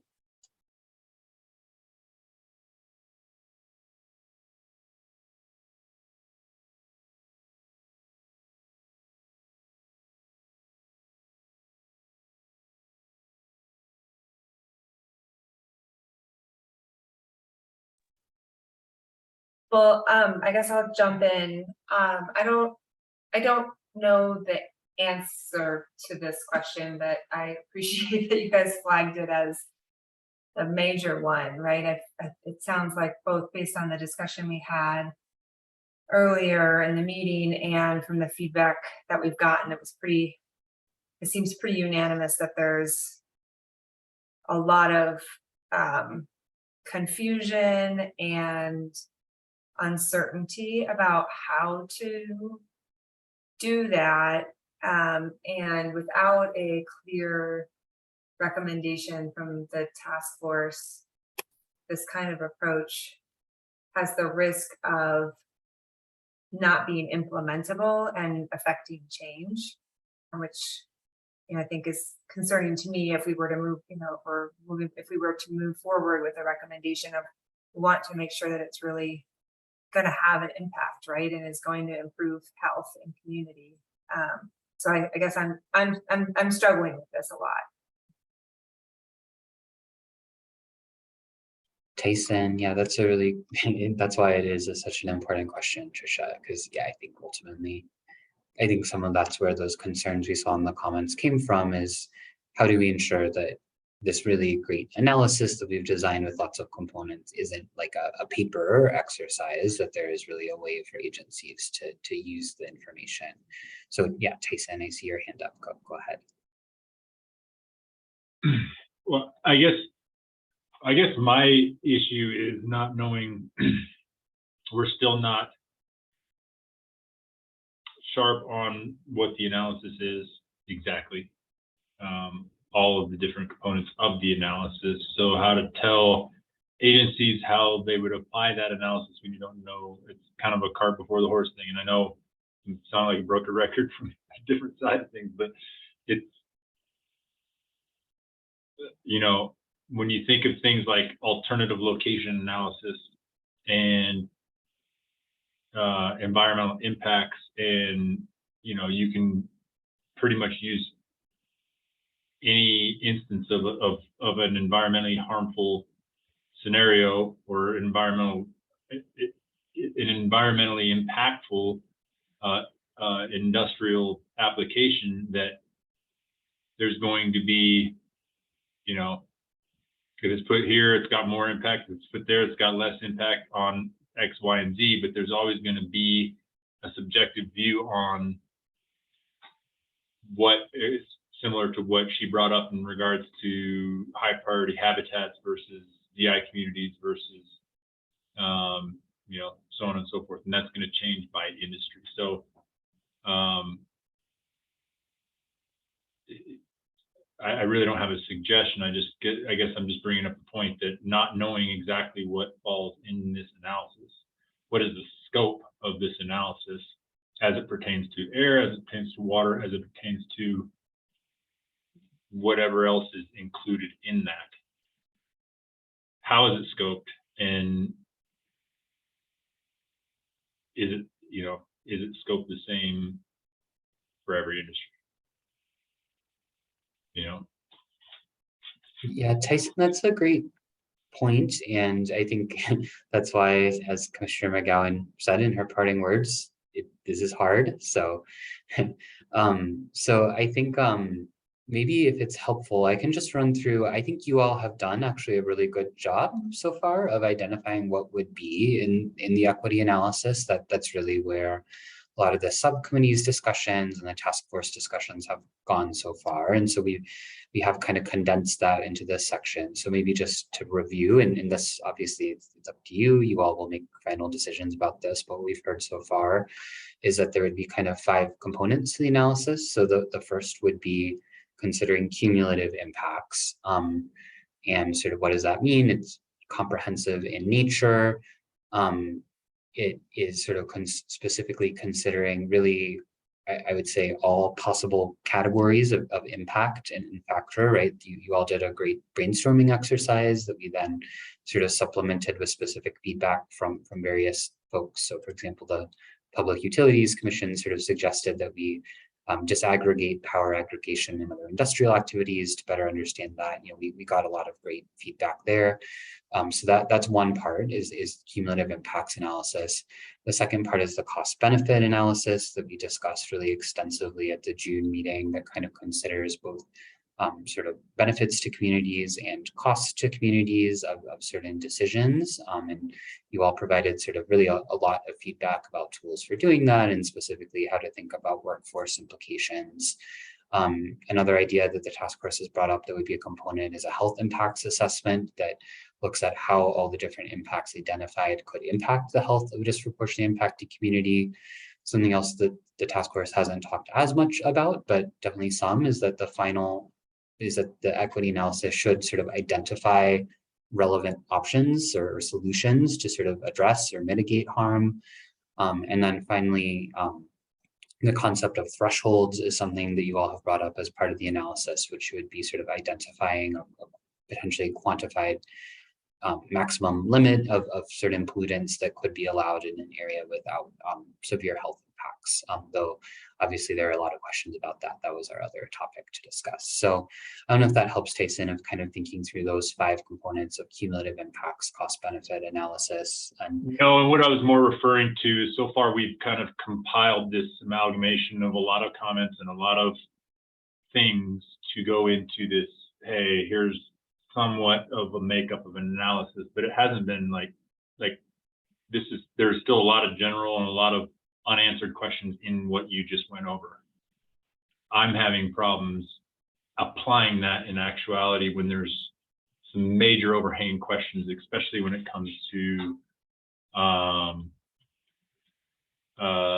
you know, setting thresholds. I mean, that the way those things, those are identified actual things that, you know, if you're going to set thresholds and you're going to set very specific thresholds, it's very easy to tell agencies that they need to follow these thresholds.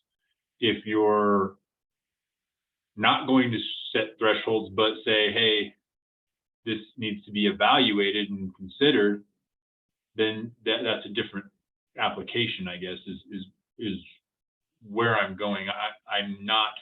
I get that we've talked about it, but we really haven't made any decisions on any of these things. And that's where I kind of say, well, should we do the decisions on these first and then get to how it should be implemented?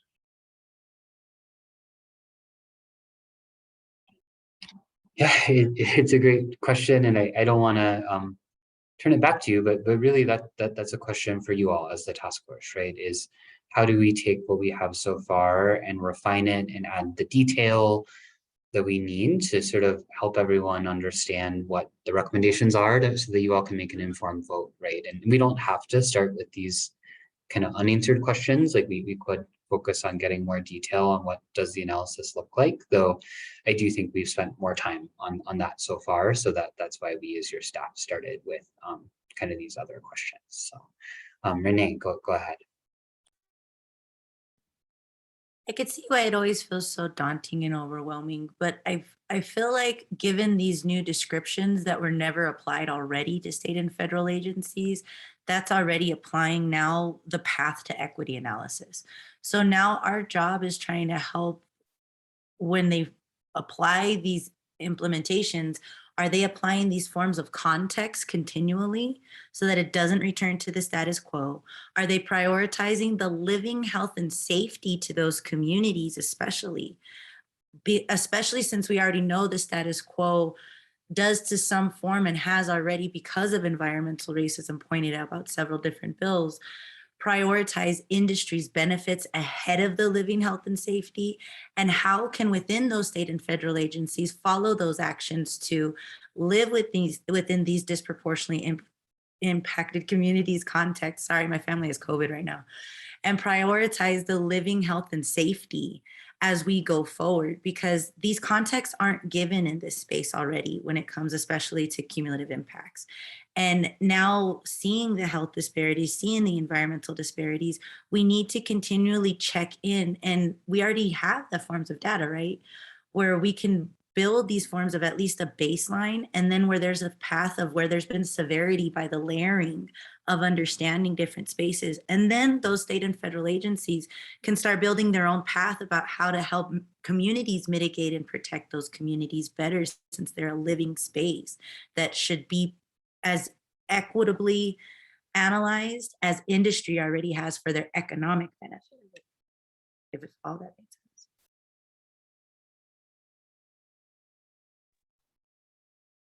Thanks, Renee, and maybe, oh, go ahead, Mira, I just saw you come up.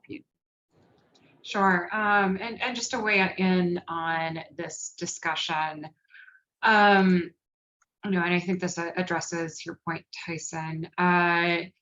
I want to read from, there is a set of comments that was led by Earth Justice and that my organization, WRA, signed on to. And it quotes from the Washington HEAL Act, which is an act that implemented the recommendations of the state of Washington's Environmental Justice Task Force. And this is the language that it uses. State agencies must conduct an environmental justice assessment to inform and support the agency's consideration of overburdened communities and vulnerable populations when making decisions, and to assist the agency with the equitable distribution of environmental benefits, the reduction of environmental harms, and the identification and reduction of environmental and health disparities. Based on the environmental justice assessment, each covered agency must seek to reduce or eliminate the environmental harms and maximize the environmental benefits created by the significant agency action on overburdened communities and vulnerable populations. And then it goes on to paraphrase, agencies must do this by eliminating disparate impacts and reducing cumulative health impacts and preventing the action from adding to the cumulative environmental health impacts. So basically what this is, to paraphrase, is a standard, it's not explicitly quantitative, but it is a standard that in overburdened communities, an agency decision should not exacerbate harms and should actually cause benefits to the extent that that's possible. And I think that's sort of a reasonable standard. It's clear. And it applies closely to our work. I think, in listing out various metrics that the cumulative impact analysis is supposed to consider, obviously it's a good exercise and good to set boundaries around that. But I feel like we also risk sort of getting into cost benefit analysis territory. And that's, one of the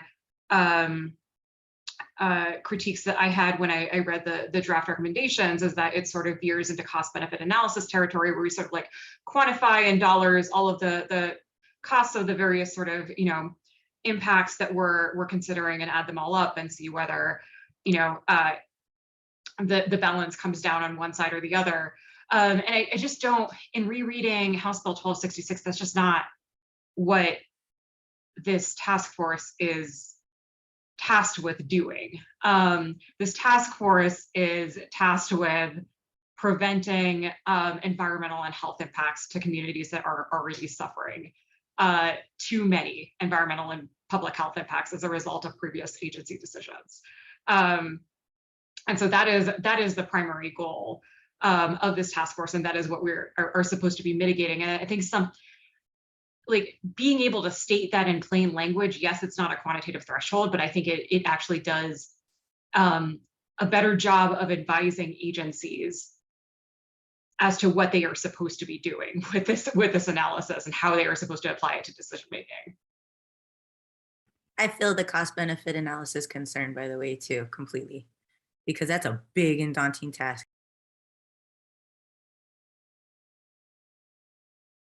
But yes, I think it's supposed to at least highlight that there was already a data gap by these narratives. So including these narratives also for their state and federal agencies understanding forms of equity also puts them to have to put some of that source and funding from them as well.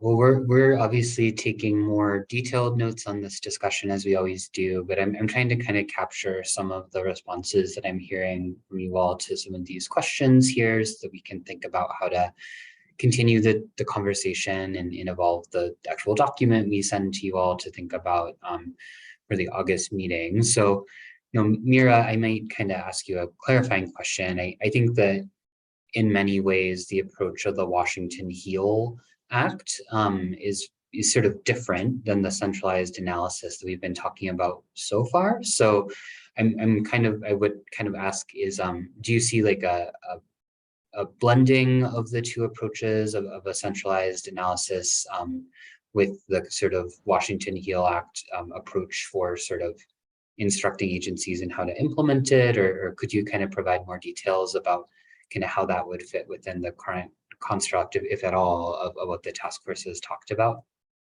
Sure. Actually, can I respond to your question with a question, which is how do you see that as different from what we're trying to accomplish here? I think my understanding of the Washington HEAL Act, which is more from reading the comment letter that you mentioned and not reading the actual act, is that it it might have a more decentralized approach to the implementation in terms of agency by agency decision making, instead of relying really heavily on kind of a very centralized analysis. But I might be misunderstanding that if I'm wrong.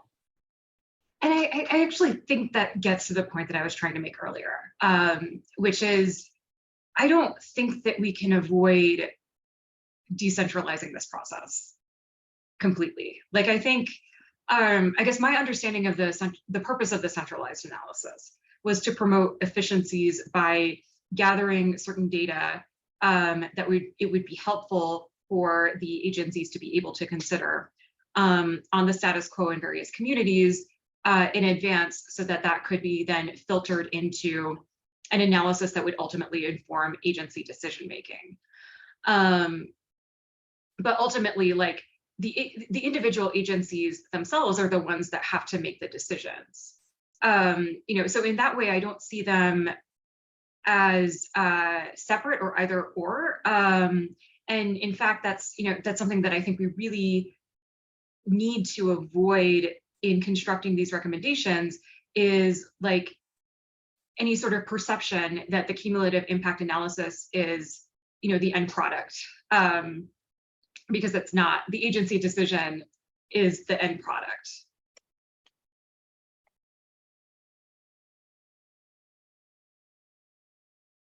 Thank you. That's a really helpful clarification to understand.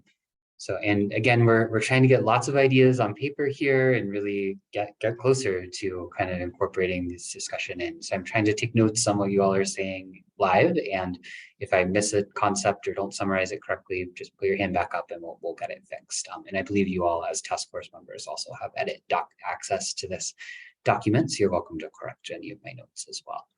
Renee, your hand is still up. Did you have another question, or I wasn't sure if you just hadn't put it down after your previous question? Oops, I didn't put it down. Okay, great. So Brian, would you like to provide some perspective from CDOT? Yeah, sure. I think in reading the Washington HEAL Act and coming again from this perspective of NEPA, I think my worry would be that the equity analysis, the cumulative impacts analysis that is created here might disappear into existing analyses and analyses, from the environmental justice executive order or other NEPA requirements. And so I think, the unique opportunity that this task force brings is that breadth, right? Renee mentioned school attendance records or other things we don't look at. And so I think, really encouraging that breadth, but then I'm having a hard time thinking about of the, 320 something state actions that CDOT does, will we analyze it each time, and it would be great if there was some sort of a database that was updated every 6 months or every year or every 5 years, rather than updated every 325 times that CDOT needs it, and however many other times other state agencies need it, if that makes sense. So breadth in topics covered, and then also in time, right? That it's a annual check-in or a 6-month check-in, some allotted amount of time, rather than, and then state agencies can look at that database when they're making these decisions, these actions. Thank you.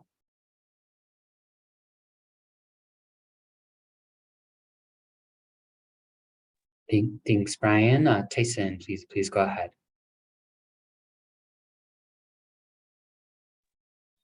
Well, after kind of going, I've kept those 3 questions on my screen so I can keep pondering on them. But I think to address these, my initial thoughts, and again, these are initial thoughts based on the conversation that's been had, is how do the components of the equity analysis fit within an agency that would ultimately ultimately apply the analyses.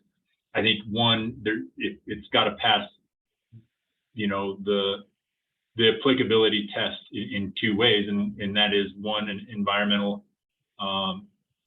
having an environmental impact, and two, being in a DI community or near a DI community or whatever that definition ends up being.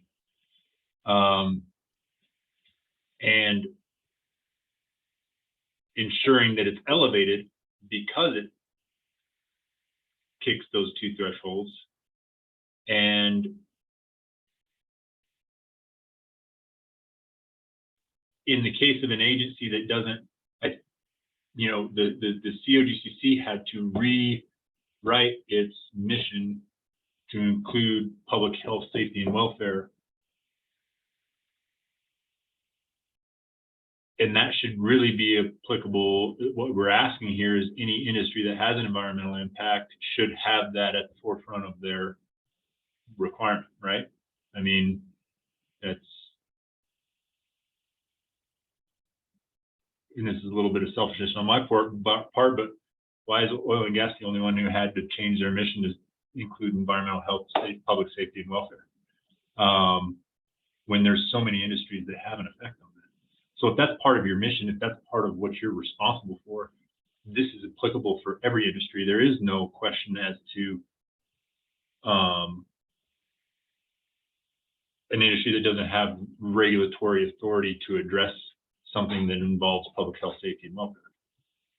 I mean, the COGCC does have the authority to address public health, safety, and welfare. So if they are operating in or near a disproportionately impacted community, and they're having a negative effect on the environment, and their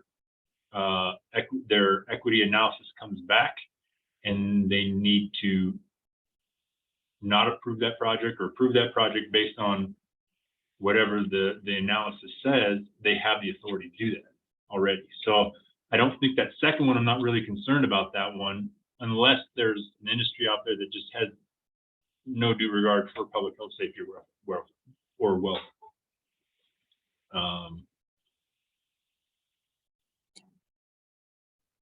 Tyson, so maybe I'll flip the question. I think there are agencies like the Oil and Gas Commission that do have regulatory authority to implement many, if not all, of the parts of the analysis, and that, as we heard, are already doing so. That Karen did a great explanation of how the Oil and Gas Commission is implementing it. But I wonder for an agency that has sort of a narrower scope of its decision-making authority, what does that mean for them? So maybe we could. I don't want to pick an example because I'm not familiar with every single agency, but let's just imagine the Division of Reclamation, Mining, and Safety, is not necessarily charged with considering, say, some of the health impacts that could result from truck traffic going to the location of a new mine. So I'm fairly certain that's correct, and I apologize if I'm wrong, but we'll just use that as a hypothetical, right? So you just imagine that that's true. So how should an agency like that consider the potential sort of health effects that could be identified in a cumulative impacts analysis in its decision making, or should it at all? Should it instead just look at the components of the analysis that it does have authority to address as it makes its decisions or references the analysis? I think that's kind of the question that we'd love to pose here. Well, and I think you got to put it in the scope of reality, and the reality is that every agency has a different threshold for what needs to happen for their rules to change, right? Some need a rulemaking, some can write it in their rules, some need a huge, public process. But that's what these recommendations are not going to just, rubber stamp, bam, now you have to use this and you have to consider this. It's hey, we are recommending that you add this to your rules, which is protect the DI communities by doing an equity analysis if you're going to do something that's harmful in a DI community, period. If that's the case, then they need to rewrite their rules to include that, to include the equity analysis as an environmental impact. That's what they need to do. they have not done that already, then the recommendation to those industries to those state agencies that have not done that, they need to do a rulemaking to do so. That was the same thing that was required for the COGCC under the executive order. You know, the executive orders in the House bills that we've gone through over the last 5 years has been always, didn't matter what the request was to do or what it was to do, we had to go through a rulemaking to actually implement it. And I feel like all these agencies are going to have to go through some sort of whatever their requirements are to get that implemented. But I don't think we should be concerned with whether or not they have the authority to, because if they don't have the authority, the recommendation is create that authority through your process. That's really helpful to understand, Tyson. So I think hopefully I paraphrased it here, and I may, if it's correct, say, or the legislature should consider providing agencies with the authority to implement relevant components of the analysis. Some of that, in some cases, I'm sure agencies can address through their own regulatory processes. Others might require legislative action. So thanks for your patience with your hand up. Did I capture your idea correctly there? Yeah, I mean, the way it's drafted, you have it very broad. I'm very much talking again specifically to this as to protection of DI communities. Whether they have a broad scope, you know, I'm not asking the agencies to undergo a rulemaking that says everything that they do statewide everywhere has to be elevated to public health, safety, and welfare. That's not what this is about at all. This is about protecting the DI community. So it has to be, I don't think the ask is so heavy to make the protection of the DI communities a priority. And if an agency is so, yeah, I would assume maybe the POC or the PUC is probably something along the lines of being so restricted that maybe they do need to go through some legislative process or something to conduct change. I don't know. But in the cases of DI communities, again, it's got to be very specific to what this is for, and what we're here for are the DI communities. And that's, again, what I want the focus to be. So the recommendation is, if you're operating in a DI community, you need to do an equity analysis, and you need to ensure that you're not doing undue harm to those people.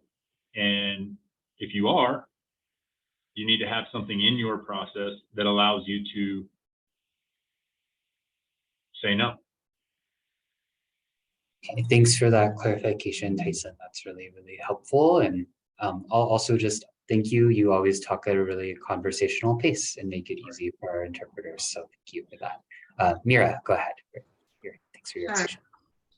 Yeah, I'll say that I completely agree that if agencies do not have the authority to protect public health in their community, in the communities in which, you know, industries are regulated, they should be given that authority, you know, whether by legislative or regulatory means. And I think that should be one of our recommendations. I'm going to risk upsetting the apple cart for a second, but I was sort of taken with, I'm sorry, I already forget her name, but the representative from COGCC, her comment that the one case in which they rejected a permit due to cumulative impacts was actually not in a disproportionately impacted community. And I think that authority is appropriate. You know, I think in practice, the way I've seen agencies sort of think about environmental justice since 1266 was passed. So, like, you know, to cite one example, my experience with the industrial rulemaking at the AQCC last fall has been to sort of consider disproportionately impacted communities as a sort of special category, recognizing the likelihood of historical harms perpetuated in those communities as measured by metrics that are sort of listed out in 1266. I will say that it does not sit well with me to limit the consideration of cumulative impacts to disproportionately impacted communities only, so take, for example, a community that has, 39% low income population. Like, does that community deserve to suffer the impacts of being overburdened with pollution? I don't know. It feels wrong to limit that assessment. So I will stop there. But I wouldn't feel comfortable with saying the agencies have authority to protect public health only if your metrics are above a certain percentage in terms of like low income or people of color, the metrics in 1266, but not authorized to protect public health in communities that don't meet those thresholds. I saw some hands pop up there, so maybe call on Trisha and then Tyson. Well, actually, Tyson, why don't you go first? I'm trying to gather my thoughts still. My comment's pretty quick. It to me, in any ways, is if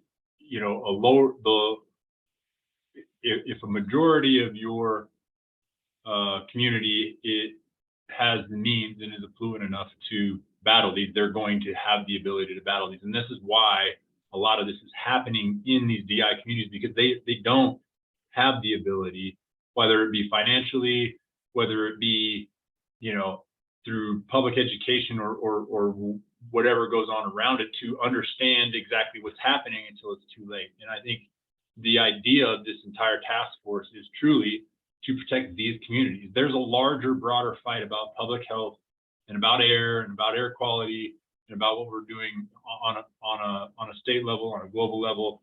But when I put my glasses on for this, I don't care about any of them. The only thing I care about is the DI communities. I don't care about my company or oil and gas or wind and solar or the PUC or anything else. I'm focused here on the DI communities. And I think we have to take steps to protect the DI communities, because the larger fight of all the other stuff is a much bigger fight, and it's going to take more time to get those things accomplished. We can do this now because we are focused on this one community. So that's kind of my thoughts on that. So I'll jump in. And I guess I had a response to your comment, Mira, too, and maybe it is somewhat similar with what Tyson said. I hear you that maybe it doesn't sit well, right? And what is the broader conversation about how cumulative impacts should be considered in agency decision making? But I would agree that that's an important conversation to have, but that we have so much before this task force, like within the scope of, I think, of what we've been talking about, that is just a whole other layer, many other layers of the onion that I guess I feel like is kind of outside of the scope of this particular task force's discussion. And then I guess I've just been listening to the conversation and wanted to put it out there as a question. It seemed like what I was hearing is a bit of consensus around a preference away from kind of the centralized analysis piece, because of just kind of this concern of the scope of it. How does it dovetail with what agencies are already doing, and how does it meaningfully affect change? And maybe towards a more specific approach that is a recommendation to agencies, or whether it's an agency, a handful of agencies, or agencies in general, I'm not sure, but it seems like we're maybe heading more towards consensus recommendation for agencies should be looking at what authority they have or what they have in place to require assessment of cumulative impacts to affect the most change and protect public health and the environment in DI communities. So from a very threshold standpoint, I'm curious to just kind of get people's reaction. Like, is that kind of at least where most people are headed?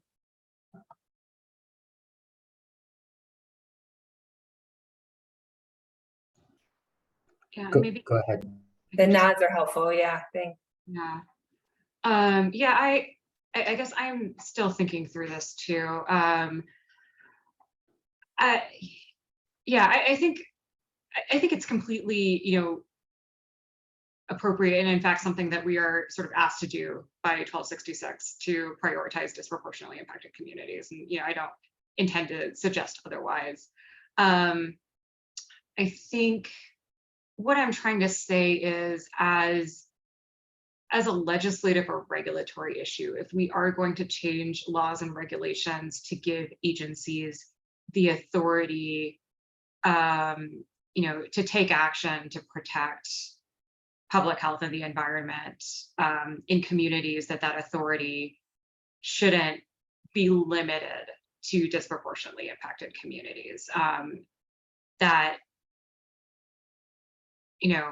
in practice, I think it is true and appropriate that the agencies will focus analysis on disproportionately impacted communities. The cumulative, the centralized analysis, if that is one of our recommendations, will focus on disproportionately impacted communities. But to limit that in statute, to, like, you can protect communities, but only if they meet their certain thresholds. Like that is something that I would not support. So I might just jump in with my sort of facilitator privilege from Lubna and suggest that, we've rarely done this as your staff, but there are very broad limits of what the task force should consider in the Environmental Justice Act, but ultimately the limit is disproportionately impacted communities.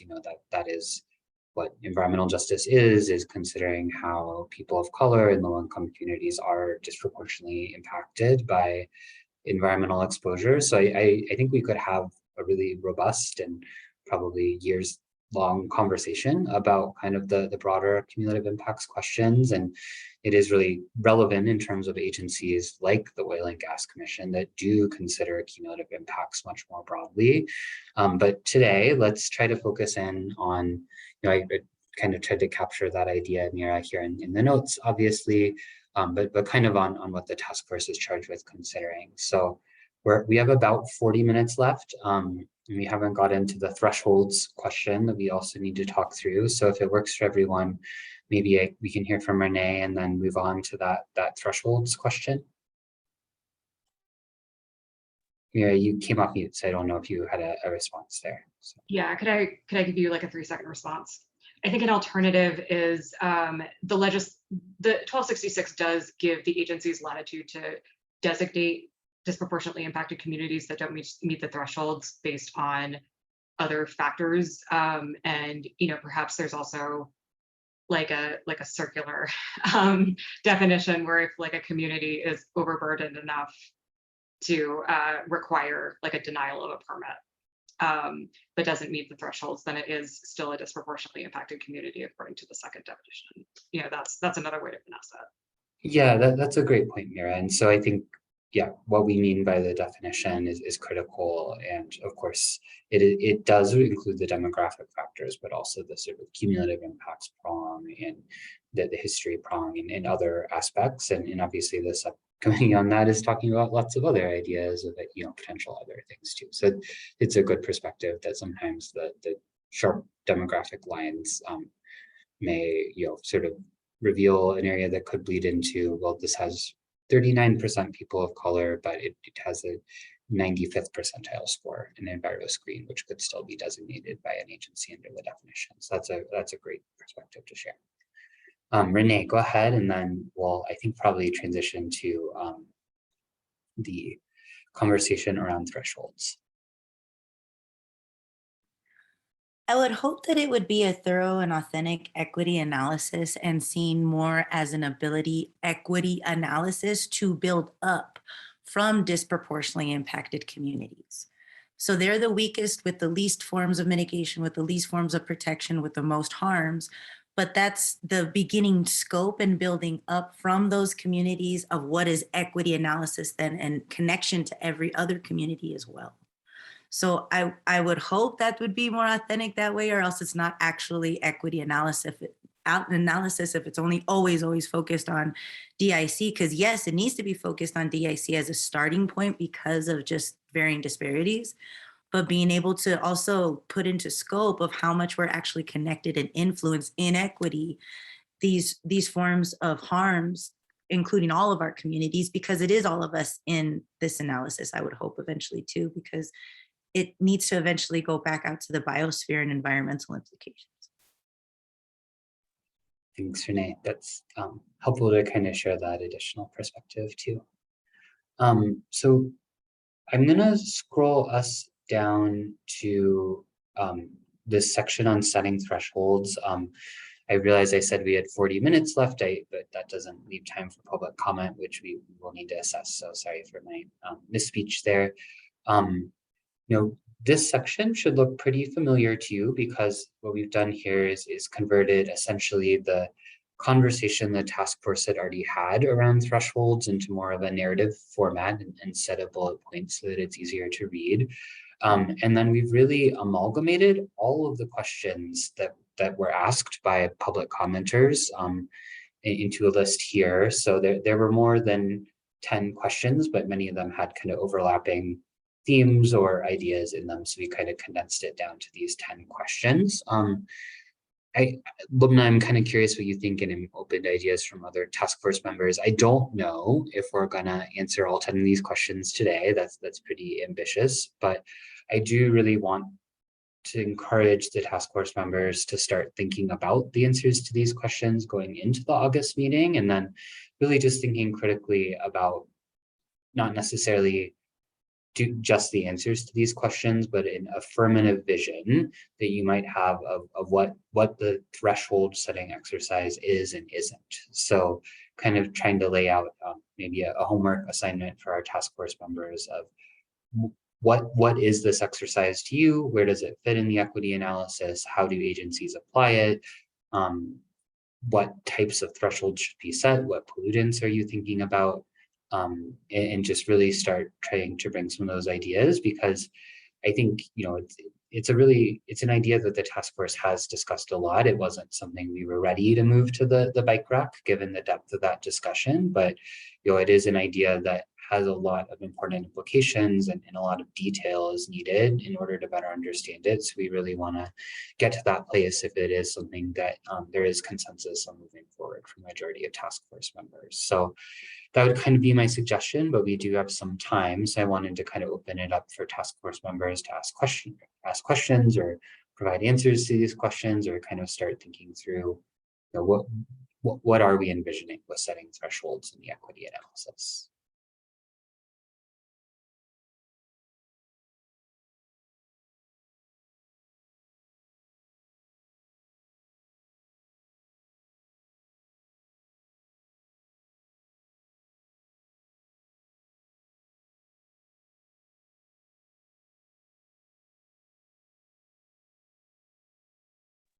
I guess maybe I would just add a question. But in thinking about the conversation we had with Karen McGowan earlier about COGCC and specifically around there being an example of a situation where a permit was denied based on cumulative impacts, it seems like there's a pathway to accomplish what this concept is, as I understand it anyways, is getting at without needing to go through the process of setting a numeric threshold. So I guess it's sort of maybe a question of what if anything different would this complicated process of setting thresholds provide that that we couldn't potentially have already through a process that, you know, recommends to agencies to have a way to look at cumulative impacts, and if the impacts are too great, to say no.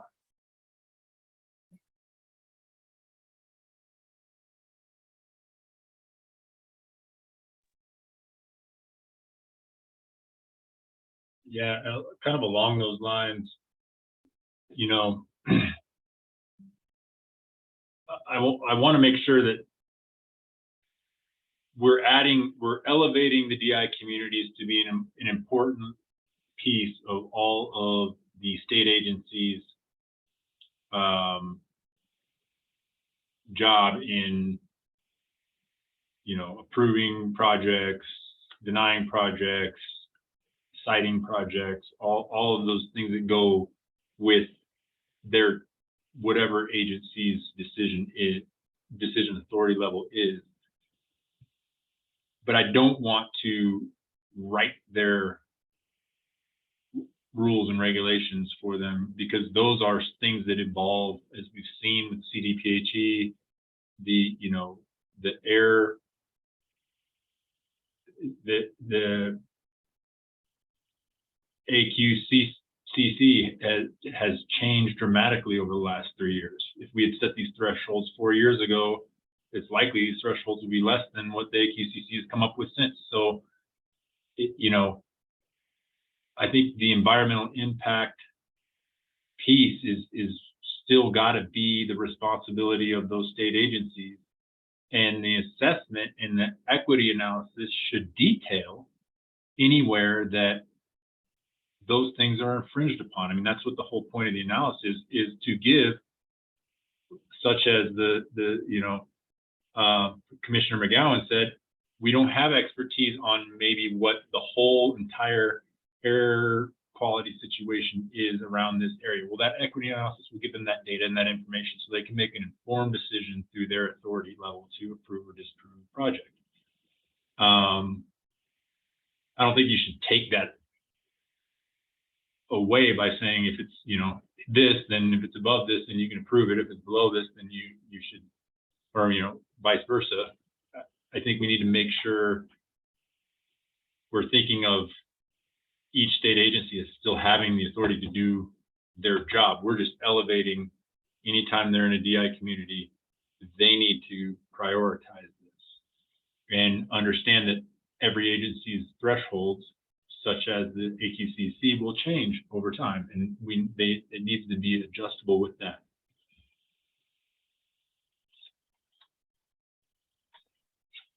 Yeah, Tyson, I'm trying to I'm not sure how best to like summarize or capture your thought, but is it can I say back to you what I think I hear you saying, which is that that agencies should have individualized decision-making authority to decide the outcome of the equity analysis in their own processes. So whether that's saying no to a permit or imposing significantly increased pollution control measures in a permit, or perhaps prioritizing funding for infrastructure projects in a certain community. Are you kind of saying that that should sort of be independent of the equity analysis, and therefore there isn't really a need to try to set thresholds because those thresholds really are the decision-making process, or is that, am I not understanding your point? Sorry, I may just need you to clarify. Yeah, and I apologize. I'm having a tough time articulating it, but what it really, like, I guess the instance that I think of is air quality.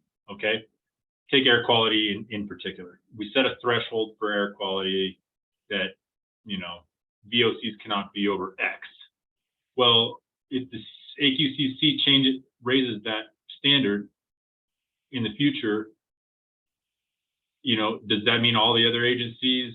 Does that mean the recommendations that we gave raised too? How does that work? What I'm saying is there's already regulations. For instance, oil and gas is governed by the COGCC, but when it comes to air quality, we have to get our permits through the AQCC as well. And they get the ability to comment on our oil and gas permits. So what I think of is when you get an equity analysis, that equity analysis is say, is this area overburdened by air quality issues? Yes or no? Is this area, you know, overburdened by water quality issues? Are you adding to that? And then the COGCC as the authority has the ability to say, you can't have that oil and gas permit because these cumulative impacts that we didn't know about before you did this equity analysis are now exceeding these thresholds, and we're going to deny that permit. It's still their responsibility to do that. I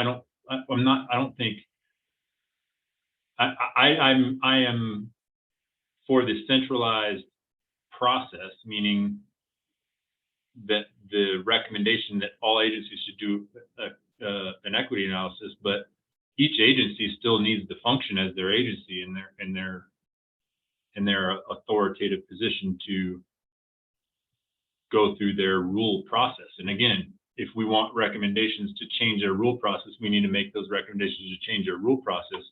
But it seems very restrictive, I guess, and very kind of here's how we're going to set it in stone, when not every agency is going to have the same process or the same flexibility to just follow X guidelines.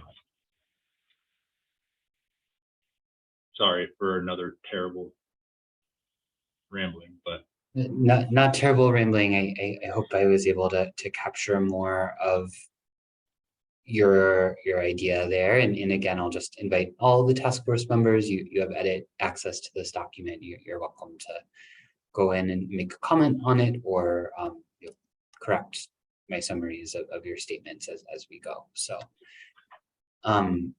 well, I don't think we're probably going to answer these really tough questions. So I'll give another 6-second pause, see if any task force members want to weigh in more on the sort of threshold concept, and then maybe we can move on to kind of some of the easier questions that we posed in the survey about kind of some of the options, and see if seeing that those survey results can kind of influence folks thinking on those questions.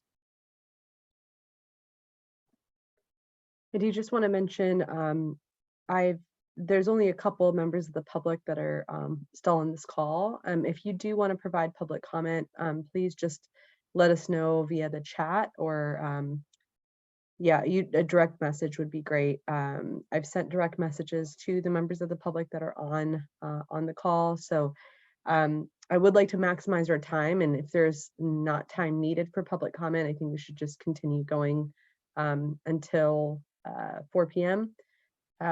So just wanted to throw that out there for those are kind of folks that are only in listen mode. If you do want to provide public comment, please drop your name in the chat. And as Joel mentioned, we'll give a moment, a few more seconds for our task force members to kind of take a look at the questions related to thresholds on page 6 of this document, and see if you have any other comments that you would like to make. Again, everybody does have edit access to this document, so this can be a homework item if you need more time to think about it and would like to craft your responses and write in written format.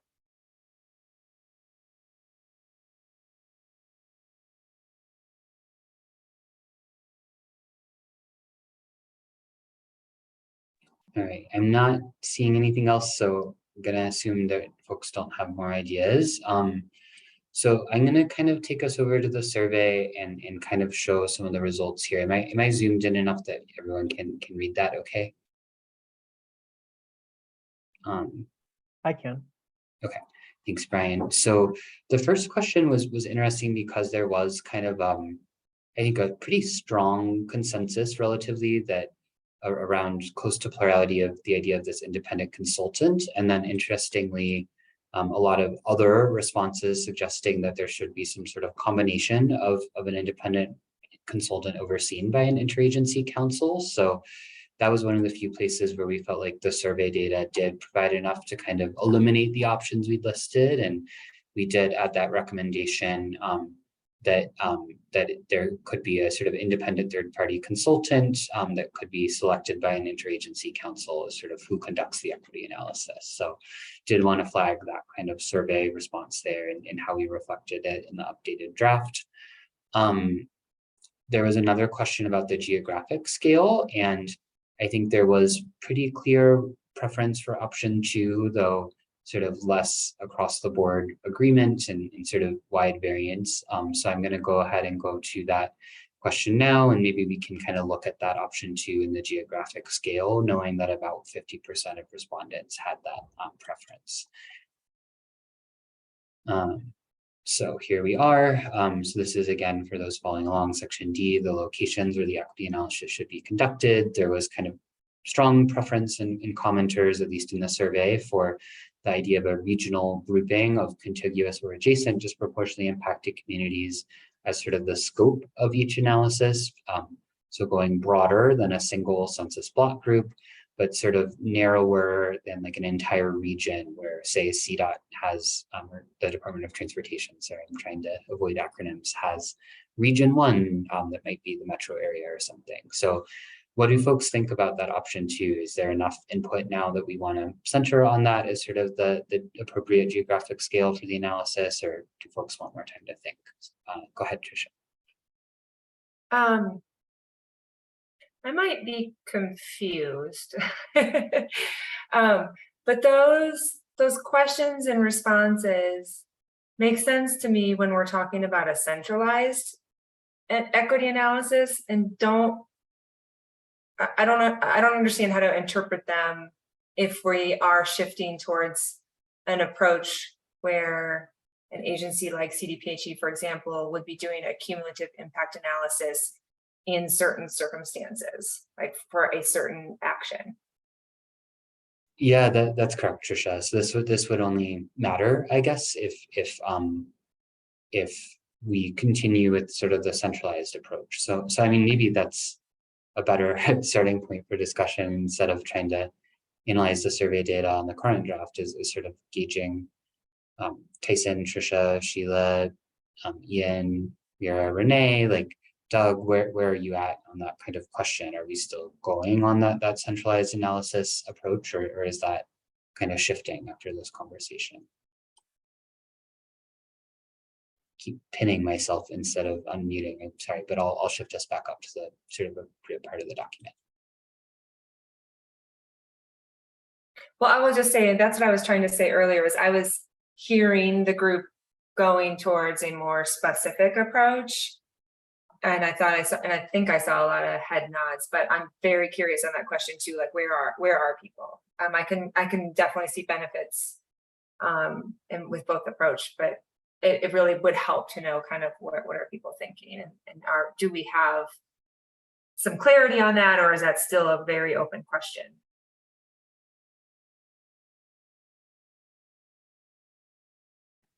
I feel like it's still an open question, just given where we want to focus a lot of data, qualitative and quantitative, because we're trying to involve a lot of contexts that aren't documented already.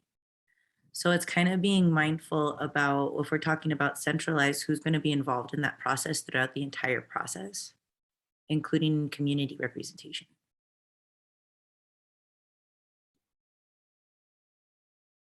I see it as open too. I think, you know, I think the definite for me is, you know, I really do think that there has to be, you know, a decentralized process at the end of the line, you know, because this has to eventually inform agency decision making, and it is the individual agency that is going to be analyzing the specific impact of their, you know, decision in front of them on the community, and making a decision based off of that. You know, I think in terms of whether or not we do the centralized analysis, like that is, whether we do it and how it is done is perhaps the hardest question for me, because I'm not in an agency, and it's just difficult for me to understand, you know, what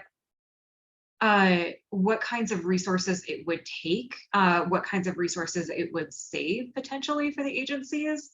to have some of this work done in a centralized manner, and also how it would best be done, like whether the agencies would get value out of a more regionalized analysis, for example, versus like picking out specific individual disproportionately impacted communities. And that's just like, you know, all of that is just really difficult for, I feel like it's difficult for me to weigh in on from the outside.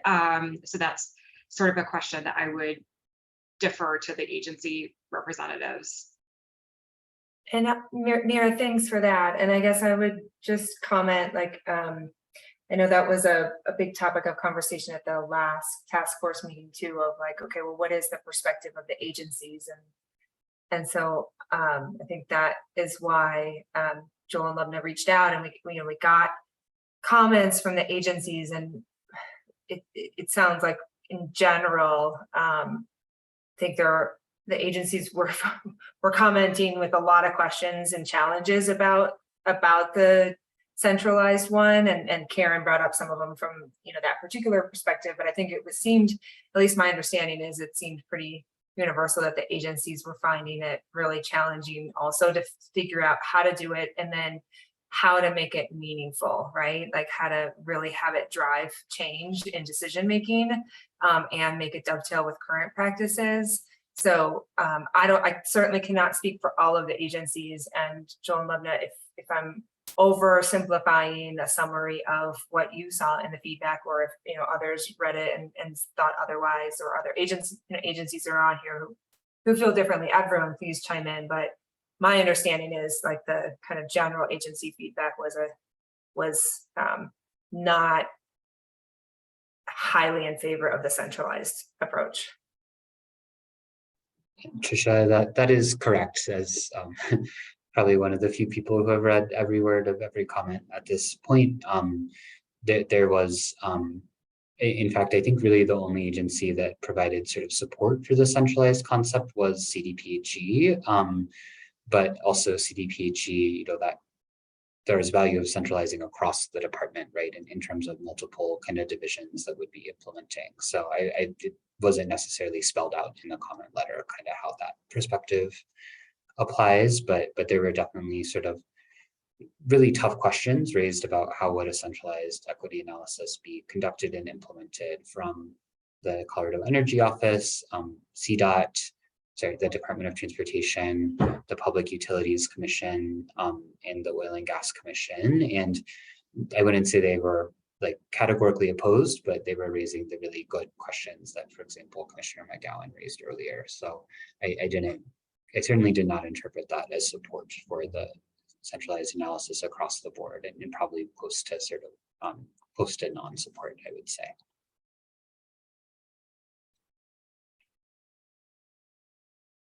Though I would also encourage all the task force members to read all the comments. There are a lot of them, but you can get through before August, so that you're not relying on us to summarize them. So we'll definitely encourage that before the August 25th meeting.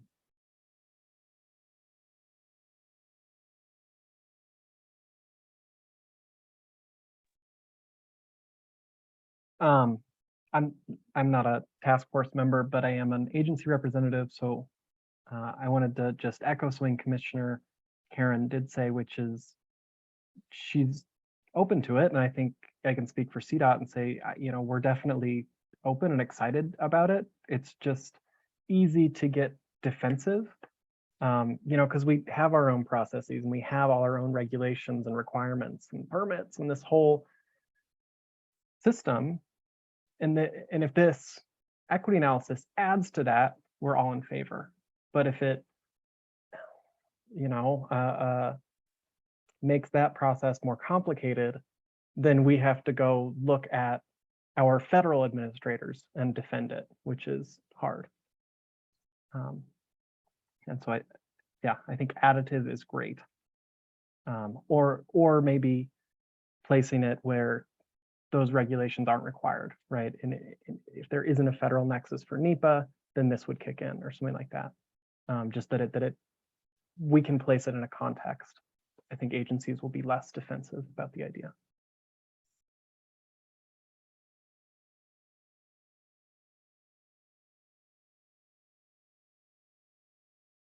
I guess that's where some of my confusion came in, because I was looking at them as almost two separate things. I mean, you got, you know, some centralized analysis that gives you a head start on all of your equity analyses, but when it comes to specific project, you're going to have to dig down, you know, because you're adding your emissions or your environmental impacts to an analysis that's already been done, and specifying it for the community, region, area, wherever you decide that project applies to. So in that sense, it really is decentralized, because you have a decentralized analysis that's going to be applicable to that project. But I think that's required because you're looking at a specific project with specific impacts, that it's in a specific area, and it's hard to generalize that. I mean, unless they're going to fund a very specific study on every element that every industry needs. I don't know. That's.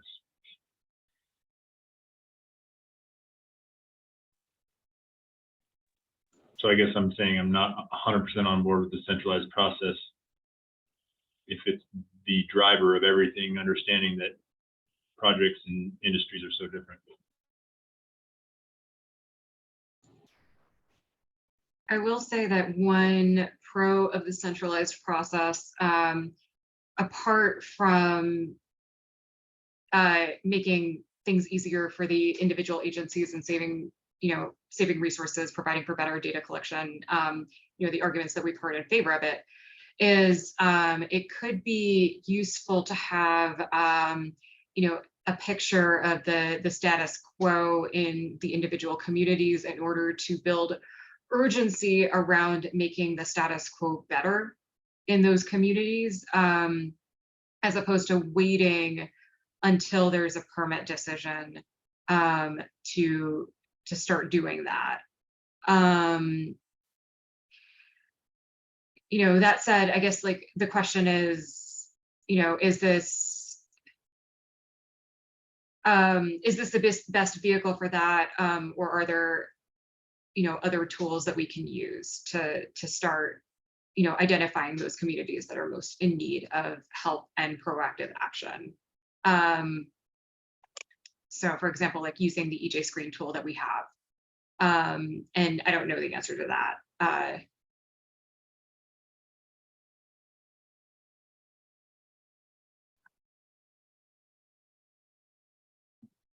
Thanks, Mira. Oh, go ahead, Brian. Sorry.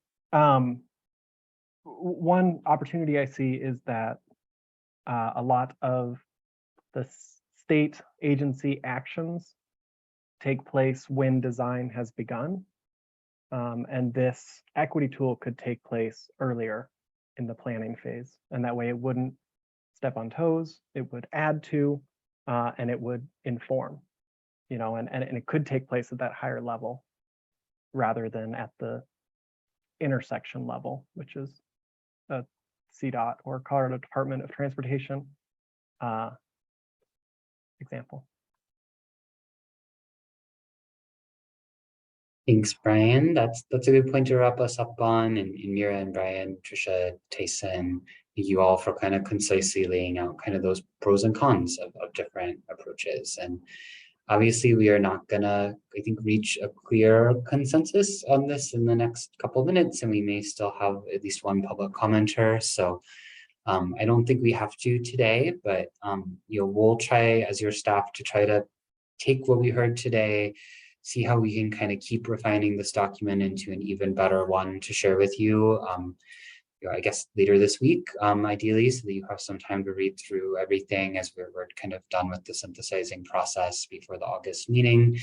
And then hopefully this is a good primer for everyone to come to the August 25th meeting with some maybe having slept on these tough questions, and especially this really fundamental first question of centralized versus decentralized, analyses and try to come to the next meeting with some kind of preferences and solutions. So it's okay that we don't have all the answers today, right?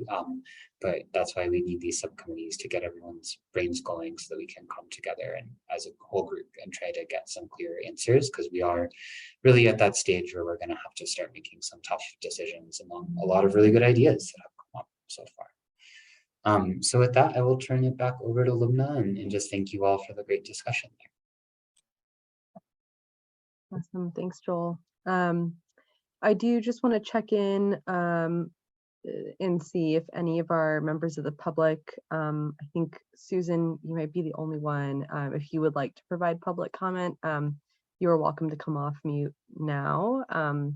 Otherwise, I will work on closing us out. So I'll just give you a moment to see if you want to come off mute and share anything.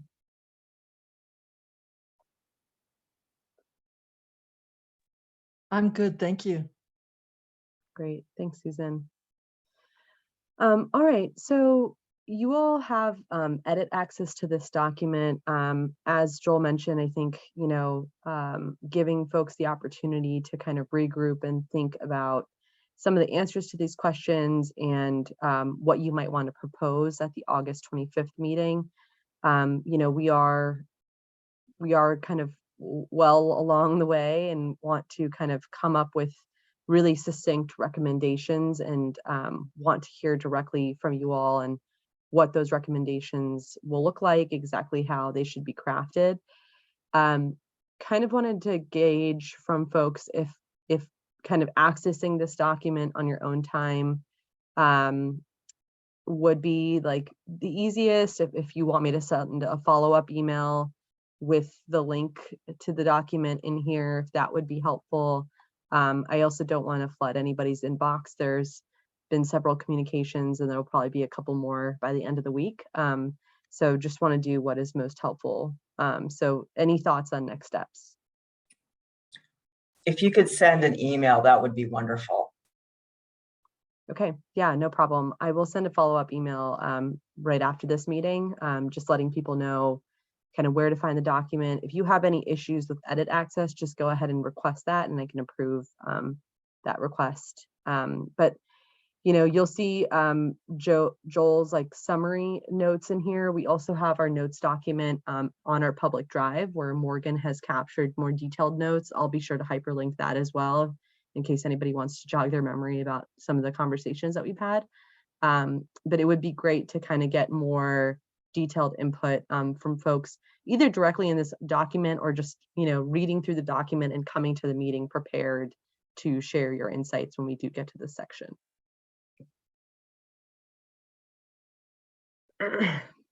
Okay, well, I think that that brings us to the end of the meeting.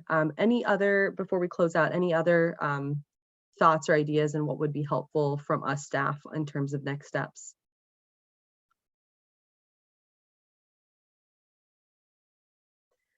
All right.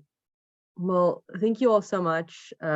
Everyone looks a little tired and just kind of, I think it's been, I think this topic is just a really difficult one, but I think we will come together and be able to develop some robust recommendations. We have the day together on August 25th and are planning to do a 2-day meeting in October, possibly early November. So just wanted to flag that for folks. Any, you know, additional written comments prior to the meeting are welcome. The full draft 2 of recommendations will be sent to you in the form of a board packet on Friday. Please, please, please do read that email in full and, you know, read through the recommendations prior to coming to the meeting. That is just going to lead to us having a much more productive conversation than folks looking at the document for the first time. You know, much of it is, it might be repetitive of draft 1, but a lot of it is different and is formatted differently. So it is a lot of homework for our task force members, but you know, your duties here will come to an end in November. And so I hope that's a little bit of a saving grace for all of you. But yes, thank you so much for your time and participation. And as a reminder, our next data subcommittee meeting is taking place on Thursday, this Thursday from from 2 to 4, and then we have a DI community definition taking place on Monday from 4 to 6. So if I don't see you there, I will plan to see you all for public comment on the 24th and for the full meeting on the 25th. Thanks all. Thank you so much, facilitators. Thank you.